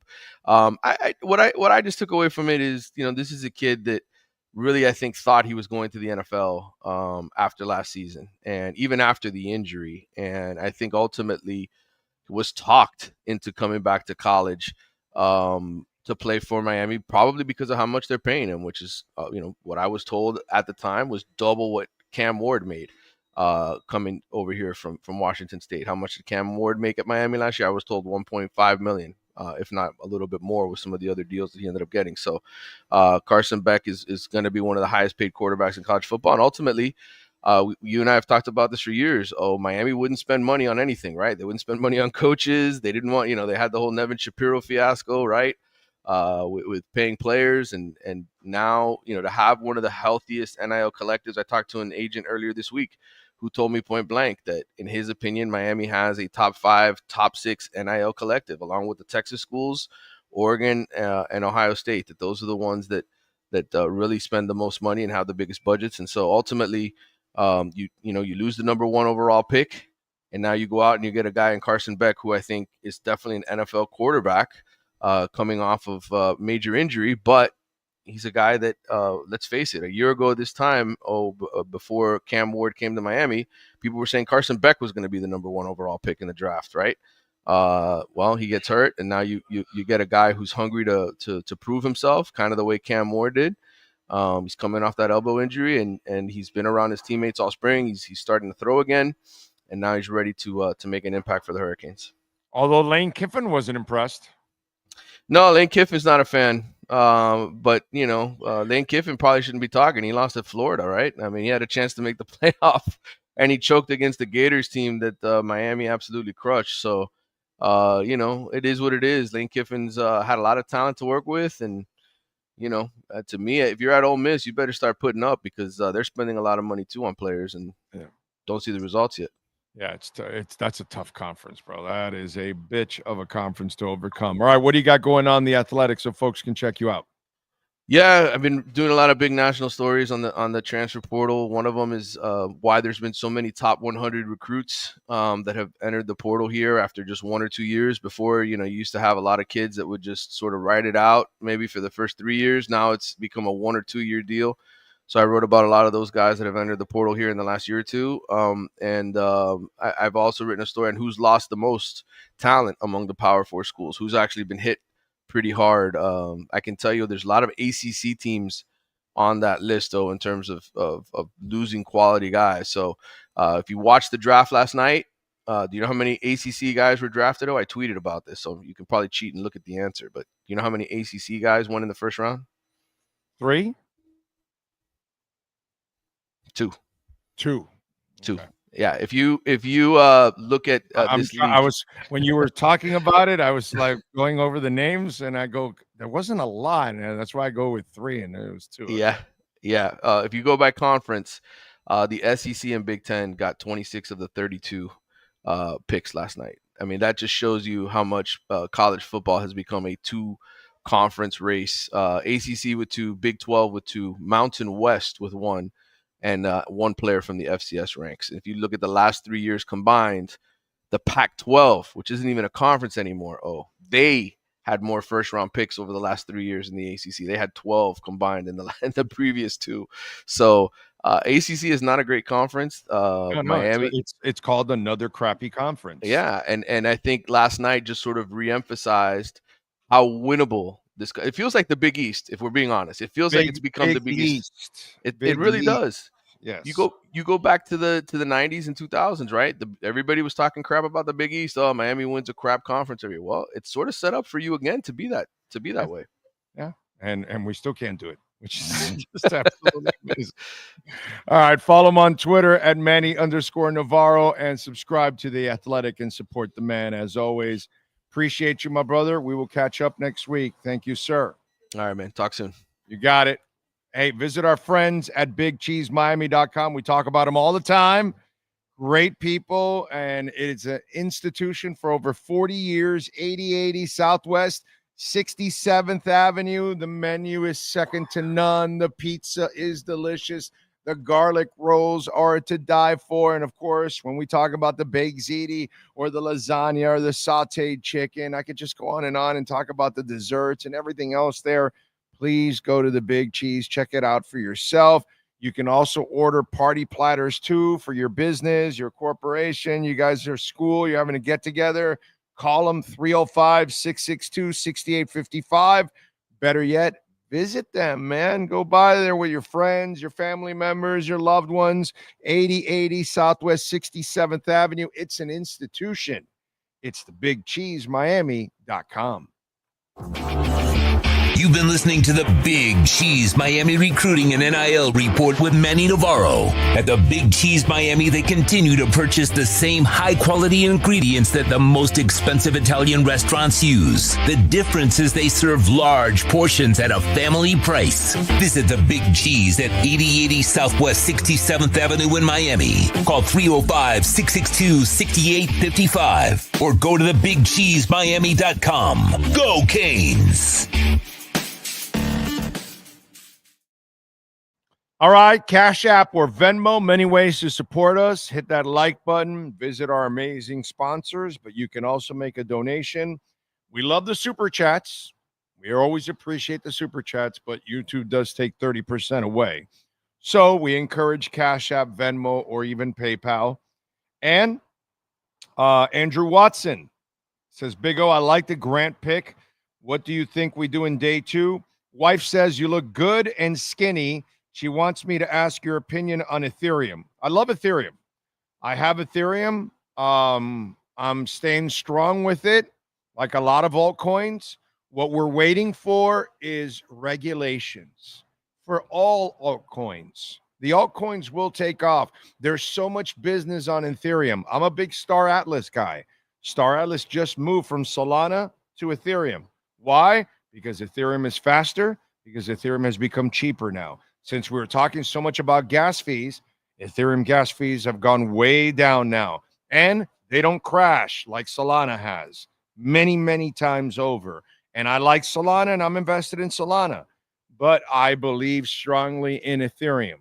And I think and the president owns, I lost count. It's probably over $100 million of Ethereum already. What do you think? You know what I'm saying? So what I would say is hang in there, stay patient. Everything will work out. They'll get this crazy tariff stuff all resolved. Trump went about it the wrong way, like he does a lot of these things. He's got the right idea. It's just the wrong way he went about it. He should have gone, at first, approach Japan, approach South Korea, Mexico, Canada, Europe, all our allies, and respectfully behind the scenes. Don't show up everybody in the world and say you're all evil and you've been screwing us and all. No, dude, no. Go approach them. You can get your trade deals done like that. They want to do the trade deals. Everybody needs us. California. Do you know what California did yesterday? They became the 4th biggest economy in the world. They passed Japan. Do you understand me? California passed Japan. They're the 4th largest economy in the world. Are you paying attention? So he's got the right idea. He just went about it the wrong way. Okay, when you take over, you go behind the scenes respectfully. You approach all of them. You say, hey, listen, the deals we have in place now are no good for us. We got to redo them. Let's redo them. Hey, boom, boom, boom. You redo them all, and then you attack China. Why? Because if you agree with South Korea and you agree with Vietnam and you agree with India and you agree with Mexico and Canada and in Europe, you've got 70% of the GDP. So now that you've got all of that, and they're all allies of yours, they're not enemies of yours. So just treat them like friends, get it all done. They would be glad to do it with you. Everybody wants to do business with us, but don't be a dick about it. And that's where he screwed up. So now it's all getting dragged out. And so now instead of maybe closing somewhere in the second and third quarters, all this crap, we're probably looking more towards the fourth quarter. So we've got to be patient, and we've got to wait till maybe somewhere in the third quarter where maybe Powell and the Fed start to ease up. A lot of these trade deals come in. Hopefully the Japan one will work out, and India and all of those. And the China one's going to be a pain in the ass because look at what's happened. They're not even talking. Okay, so it's just it'll work out. It's just the way they went about it. It just kind of like, it just doesn't make any sense. But, there's a deal to be made. It's just the way you go about it. It's not what you do, and you don't treat people like Canada. Why would you treat Canada like that? That's just stupid, bro. That's just wrong. And it's just trying to be like, oh, I want Greenland. I want this. I want that. You're acting like a little dictator or something. Relax, bro. We're not that. We're not that country. Relax. But everybody we put in office is a clown show. Biden did the same shit. He takes over and he shuts down gas, and he goes after Elon, and he gives electric companies a break, but not Elon, and that's why Elon has turned on the Democratic Party and all that. It's just like we bring it all upon ourselves. And the old man shuts down oil when he should have just opened it up even more and sold to Europe. When they didn't want to buy Russia's oil, that's when you step in and sell to Europe and build up your little green highway that way. Everyone that we put in office handles everything the wrong way, dude. That's all. It's just it. It'll get done. It's just we have to wait towards the end of the year. I think that's when Powell is not going to lower rates right now. He's not going to bail out Trump at this point. Trump created this issue right now where he didn't have to. You didn't have to raise tariffs on anybody right now. You could have gone behind the scenes and negotiate like decent human beings, approach everybody friendly. Don't get nasty until you have to get nasty. That's all. Be really nice and you get your deals done, and then you can draw the hammer, and then you can turn to China because that's going to be ugly either way. But the way you did it now, we're not even in line with our allies. That doesn't make any sense. So we have to wait. That's kind of hurt us. That's hurt if you own stocks or anything else. Bitcoin and gold are completely different. They are decoupling from everything. Okay, so the worse it gets, it'll empower Bitcoin even more. If when things go good, it'll empower Bitcoin. But if it gets worse, Bitcoin will get even stronger. Okay, but Ethereum and others like Solana and Ondo and many others, they will all kick in after we get regulations. We don't have regulations yet. That's when a lot of the investors, a lot of people are waiting for regulations. They need laws in place. We didn't have any laws in place. We had an administration for 4 years that did everything to derail and hurt crypto and Bitcoin. Now you have an administration that is pro crypto and pro Bitcoin, but they haven't passed the laws yet. Once they pass the regulations, that'll also juice Ethereum and many others. But we don't have regulations yet. These people that are very rich and like to invest, they like laws in place. They want to know there are rules in place. So that way their lawyers and their accountants and their corporations are following the rules. You understand? But right now it's still kind of the Wild West. So they're kind of holding back. But you've got ETS and ETPs and everything going on and opening all over the world. It's all there. There's a lot of money on the sidelines that's waiting to go in.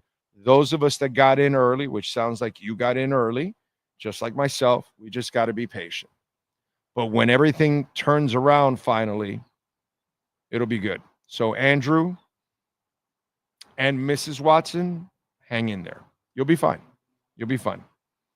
Rob Erickson on Venmo. It's very nice. Thank you, sir. Appreciate the love on Venmo.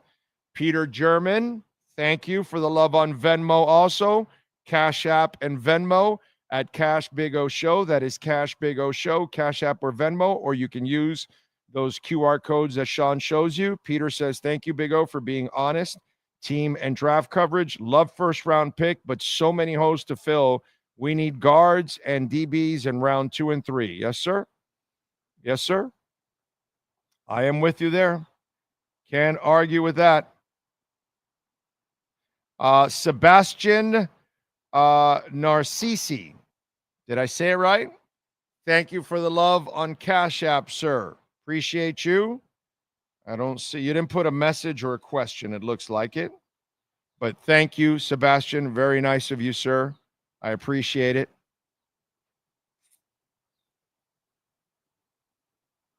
Okay. All right. What else do we have here? Corso, one must go. Santana or Slash? I answered it. Definitely Slash. Slash, I love Slash's solo stuff. I love the stuff he does with Miles Kennedy and the Conspirators. I've seen it twice in Orlando at Hard Rock. Whenever they tour, I go to see him. Slash is one of the best live guitarists to go watch. He's one of the best on the planet. But when you compare Slash's solo career to Santana, it's not even close. So I have to go Santana. Slash has no hits without Guns N' Roses. Santana has hits with more singers than anybody else in music history. That is the greatness of Santana. Santana, throughout his lifetime, has had so many hits with all kinds of singers, which shows that his music translates to so many different people. That's his greatness. So I have to go Santana over Slash every day of the week and twice on Sundays. All right. It's kind of like Kenneth Grant.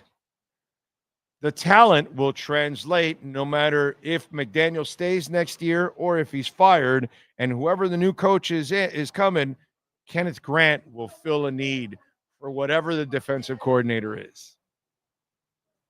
Translates. That's why I like the pick. I know it'll help us this year, and it'll help the Dolphins for many years to come, no matter who's there. I like it. Let's see. Jeremy is predicting that McDaniels will be fired halfway through the season. Let's see. What else do we have on the chat board? Frankie says, ACC conference does suck. This is why Mario Cristobal has pressure to win, especially since he could not win with the best QB in college last year. Yeah. But Frankie, as we've told you many times, they won't make any changes till at least year 6, maybe 7 of this deal, because they have to be deep into the deal in order to swallow some of that money. Unfortunately, that's just kind of the way it goes. Audio Slave or Temple of the Dog? I'm going Temple of the Dog, bro. And I like both, but Temple of the Dog for sure. Jay says, dude, you're right about being in good bands before joining another one. That used to happen a lot back in the day, I think.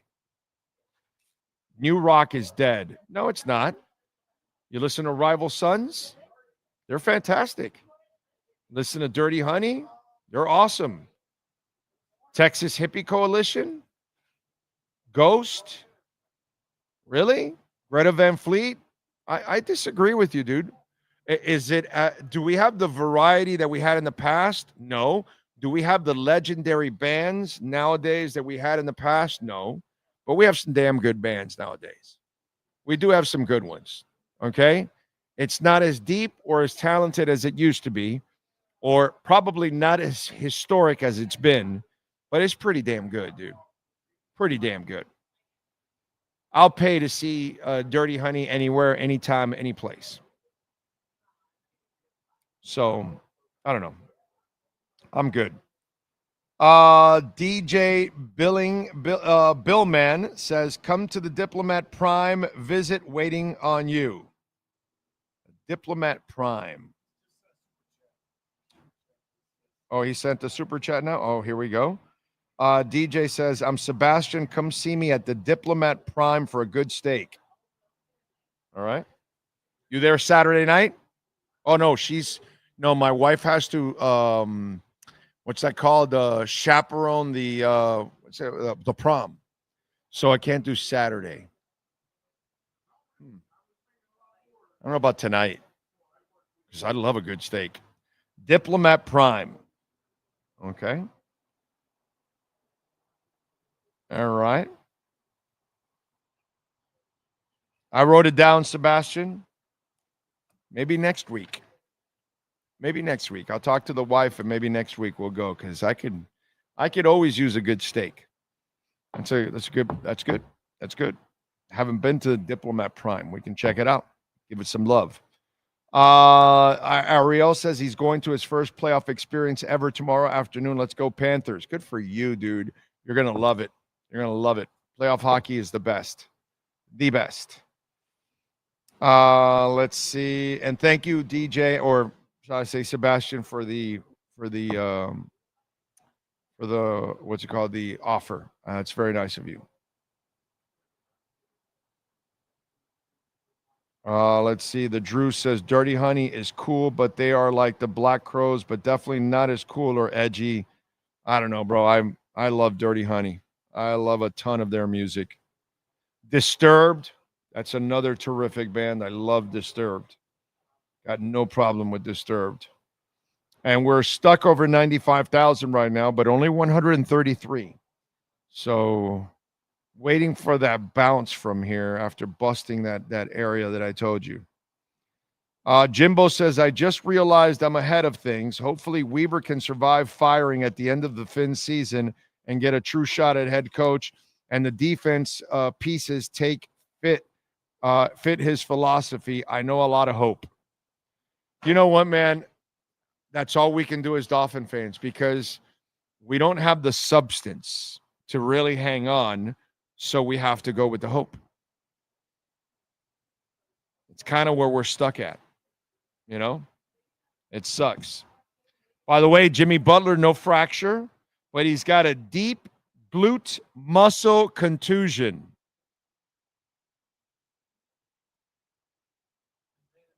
Big pain in the ass.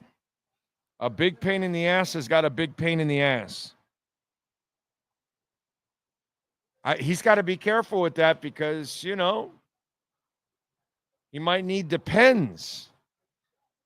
You know, that butt is a little loose. And he has a problem holding it in nowadays as he's getting older, you know, that Jimmy Butler. Anyway, Knicks take a 2-1 lead. I would have lost. I didn't bet it yesterday. You won? Oh, the Grizzlies. Yeah, 114-108. Nice job by you.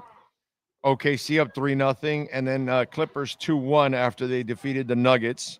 So we've got Celtics looking to take a 3-0 lead tonight against the Magic.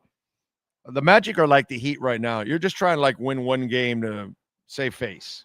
That's all. Avoid the sweep, you know? That's it. Pacers at Bucks. Pacers are controlling that series 2-0. I mean, Doc Rivers choking? That never happens, right? I mean, he's so clutch. And then the Lakers and T-Wolves are tied at 1 at 9:30. That should be very, very fun. Very fun. I like Puddle of Mud. They're a decent band. I'm not going to sit there and tell you, oh, my God, Puddle of Mud is this phenomenal band, one of the greatest, but they're cool, man. I like them. I enjoy Puddle of Mud. All right, let's go with birthdays today. All right, let's find out What musician was born today on April 25th? Jacob Underwood from the boy band O-Town, born in 1980. Let's see. Eric Avery, bassist for Jane's Addiction, born in 65. Maya Gilder, keyboardist for the band Furniture, born in 64. Andy Bell, lead singer of Erasure, which, by the way, they achieved 24 consecutive top 40 hits in the UK. If you're an Andy Bell Erasure fan, I want to tell you, as I'm taking the wife, Andy Bell is coming to concert Friday, October 10th here in South Florida. So it's Andy Bell by himself. So it doesn't look like he's touring with Vince Clarke. So because it says Andy Bell of Erasure. So it looks like him and Vince aren't touring right now. But I mean, he could get somebody else to play the keyboards. He's the singer. So if you like Erasure and you're a ship of fool, come on out and see him. He's coming out here in October. All right, who else? Fish, Derek Dick from the British rock band Marillion, born in 1958. Steve Furones, drummer for the Average White Band, born in 1950. Stu Cook, bassist for Creedence Clearwater Revival, born in 1945 on this date. Bjorn Ulvaeus from ABBA, born in 1945. Let's see who else. Albert King, the great Albert King, the blues guitarist. The man, I think he might be the originator that styled the Flying V. You know, like a lot of rockers think the Flying V is all metal and all that. Go check out Albert King back in the day. He's jamming the Flying V and shit. Anyway, Albert King, and rest in peace. We lost him in 92. He was born in 23 on this date. The amazing Ella Fitzgerald, born in 1918. It's a hell of a list, man. Ended with some freaking amazing legends there at the end. That was strong. Damn. Ella Fitzgerald and Albert King. Holy shit. All right, let me see. What else do we have here? Other birthdays. George Meadowlark Lemon III, born in 1932 on this date. Al Pacino is 40 years old. He's 85 today. Let's see. Len Goodman, dancer, TV personality, was born in 44. I'm sorry. Talia Shire, actress, born in 46. She's 79. Hank Azaria, born in 64. He's 61. Joe Buck, born in 69. He's 56. Renee Zellweger, born in 69. She's 56. Gina Torres, born in 69. She's 56. She of Firefly fame. Because, of course, it's easy to say Suits. Let's see. What else? Jason Lee, actor, born in 70, is 55. Tim Duncan, Hall of Famer, born in 76, is 49. Let's see. And that is it. Sean Stanley, do you have musicians born on this date? I don't have musicians, but I have wrestlers. I do. Alberto Del Rio turns 48. Bo Dallas, he's 34. Hiro Saito is 64. June Byers, one of the characters in the Queen of the Ring biopic, was born on this date in 1922. We lost her in 1998. Rin Sinclair turns 30. Mil Muertes turns 50. Miles Bourne is 26. And Tatsutoshi Goto is 69. And everybody raise your finger to the air and acknowledge the OTC, Roman Reigns. He turns 40 today on April 25th, 2025. That's what I was told to do. All right, we move over to music history. What happened today on April 25th? Well, in 87, U2 started a 9-week run at the top of the album charts with their fifth album, The Joshua Tree. In 94, a judge sentenced Adam Adrock Horowitz to 200 hours of community service after he beat up a TV cameraman during River Phoenix's funeral. The media. Anyway, in 81, Wings broke up after Denny Lane left the band. Paul McCartney said he planned to carry on as a solo artist. In 2004, Billy Joel drove his car into a house on Long Island. Nobody was seriously injured, but it was the Piano Man's third crash in 2 years. He wasn't just a piano man. He was a drinking man. Let's go to 94. The Eagles performed the first of two shows that were recorded for the Hell Freezes Over album. In 97, U2 kicked off their Pop Mart World Tour in Las Vegas. The Trek, which was in support of the record Pop, featured the largest video screen in the world. And that's what happened today in music history. Now, there are very interesting places to get married, right? Some people get married just in a courthouse. Some people get married in Las Vegas. And some people get married in a mosh pit. That's right. Two metalheads tied the knot at a Cannibal Corpse show earlier this week. The bride, Erica, the groom, Chris, said their vows in the circle pit where fans were moshing around them and the death metal band was performing a particularly gnarly song, Unleashing the Bloodthirsty. Erica shared the news on Facebook. Well, we did it last night during the Cannibal Corpse official show in Pittsburgh. We said our I do's in the mosh pit, she wrote, alongside photos and videos of the unconventional wedding. A huge thank you to everyone knowingly and unknowingly helping to make this happen. There is no community more united than the metal community. The amount of support and love was amazing.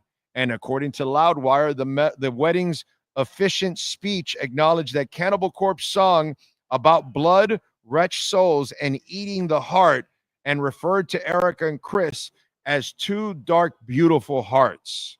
The wedding vows also focused around metal and horror culture, reading, do you take your name's partner to be your partner in metal, horror, trust horror and love? And do you promise to stick through the thick and thin and endure any shitty cinematic remakes that Bloodhouse may create, as long as you both shall live and mosh? And of course, they said yes. So, this is advice for those of you out there that are looking to do something really romantic for your loved one. And you want to, honey, let's have our wedding in a mosh pit during a Cannibal Corpse concert. Right? I mean, that's love forever right there. That's forever love.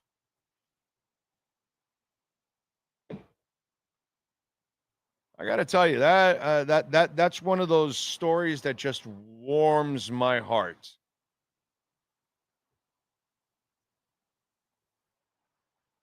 It makes me feel very unromantic. I took my wife on the 25th wedding anniversary to Paris. What an idiot I am. Dinner at the Eiffel Tower, a new wedding ring for our 25 years. I should have just gone to a mosh pit. What an idiot I am, right? If I go to a mosh pit for our 25th wedding anniversary,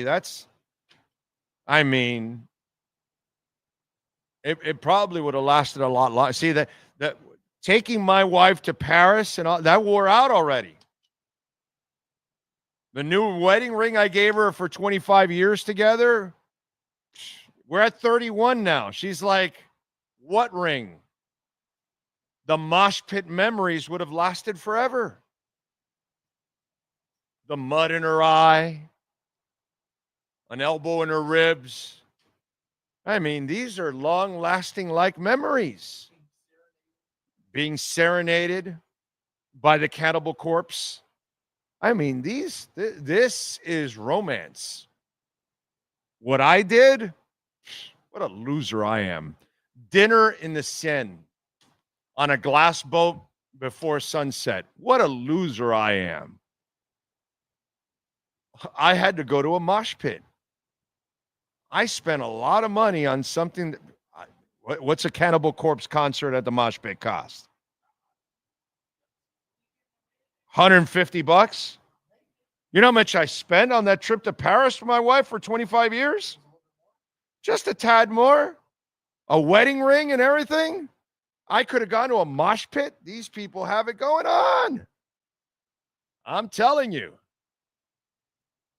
It's I have it all wrong. I have it all wrong in life. All wrong. These people will be married for 100 years now. I'm only 31. I'm a failure. I got to tell you, this is crazy stuff. Anyway, appreciate you all out there. What do we have? Kosa's still testing me with all kinds of stuff. Ocala Joe, John Bonham, or Neil Peart? Oh, that's tough, dude. That's tough. I have to go John Bonham only because I go Led Zeppelin over Rush. And I love both. But I gotta go Gonzo, bro. I'm going Gonzo. Yeah, I have to. I like Shinedown, John Buckland. I've seen them like 3 times in concert. Good band. No doubt. Let's see. I used to think Nirvana was overrated, but then I realized they were the last big, huge band to put out rock music. I would say it's Foo Fighters.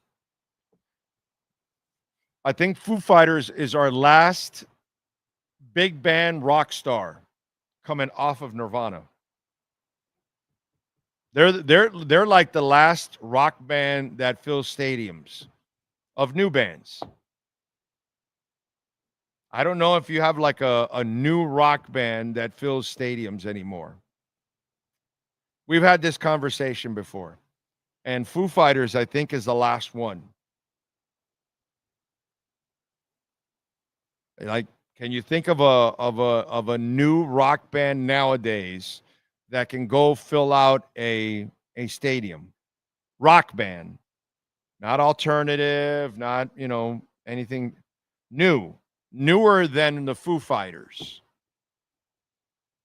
I think the Foo Fighters. I think that Dave Grohl is right now our last rock star, like our last superstar rock star. I don't know if you can come up with a guy that's newer than him that is as worldwide like him. I don't know if there's one. Dude, Metallica was from 1980. They were way before. I said newer than Foo Fighters. So Foo Fighters is somewhere in the 90s, right? 95, 96 or something. A band that came after them that has somebody like Dave Grohl and they can fill stadiums. It doesn't exist. The bands come before them. No, nobody is after. That's crazy. But that's kind of where we're going, when it comes to rock music. There's still some really good rock out there, but yeah, when we talk about superstar acts that we've had in the past, we don't match any of that. We don't have any Priests and AC/DC and Led Zeppelins and stuff like that. That doesn't, the Stones and all that and the Who, and none of that exists nowadays. There's no new band that looks like that. You know what I mean? None of that exists. That's what I'm telling you. Like the last biggest rock band is probably the Foo Fighters. The last biggest rock star is probably Dave Grohl. There really isn't one that's newer after those guys. That's how screwed up it is. Oasis is actually late 80s. and they're kind of like I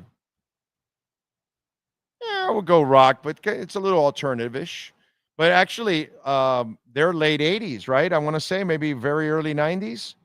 They're actually before the Foo Fighters, I think. I want to say. But and having said all that,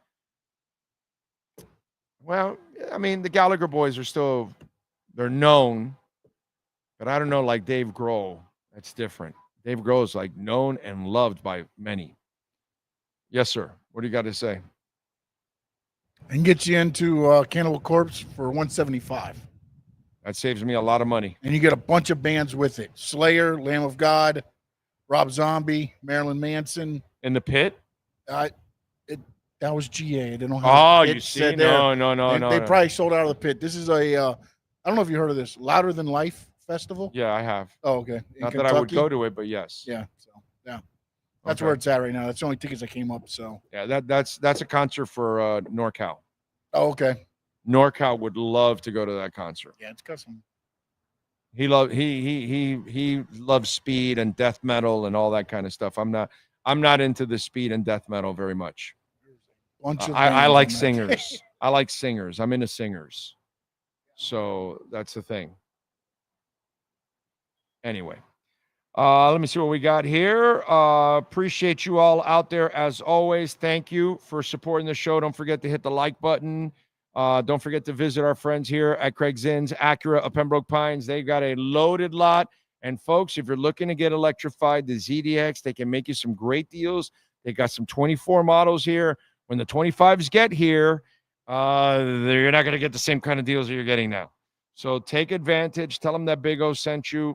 Trust me, they will take care of you. Good people out here at 15601 Pines Boulevard, just off of I-75 in Pines. We thank the great Sean Stanley, and we thank all of you that tuned in. Hit that like button or support our great sponsors. We'll see you tonight after rounds 2 and 3, and then on Saturday after rounds 4 through 7. Have a great weekend.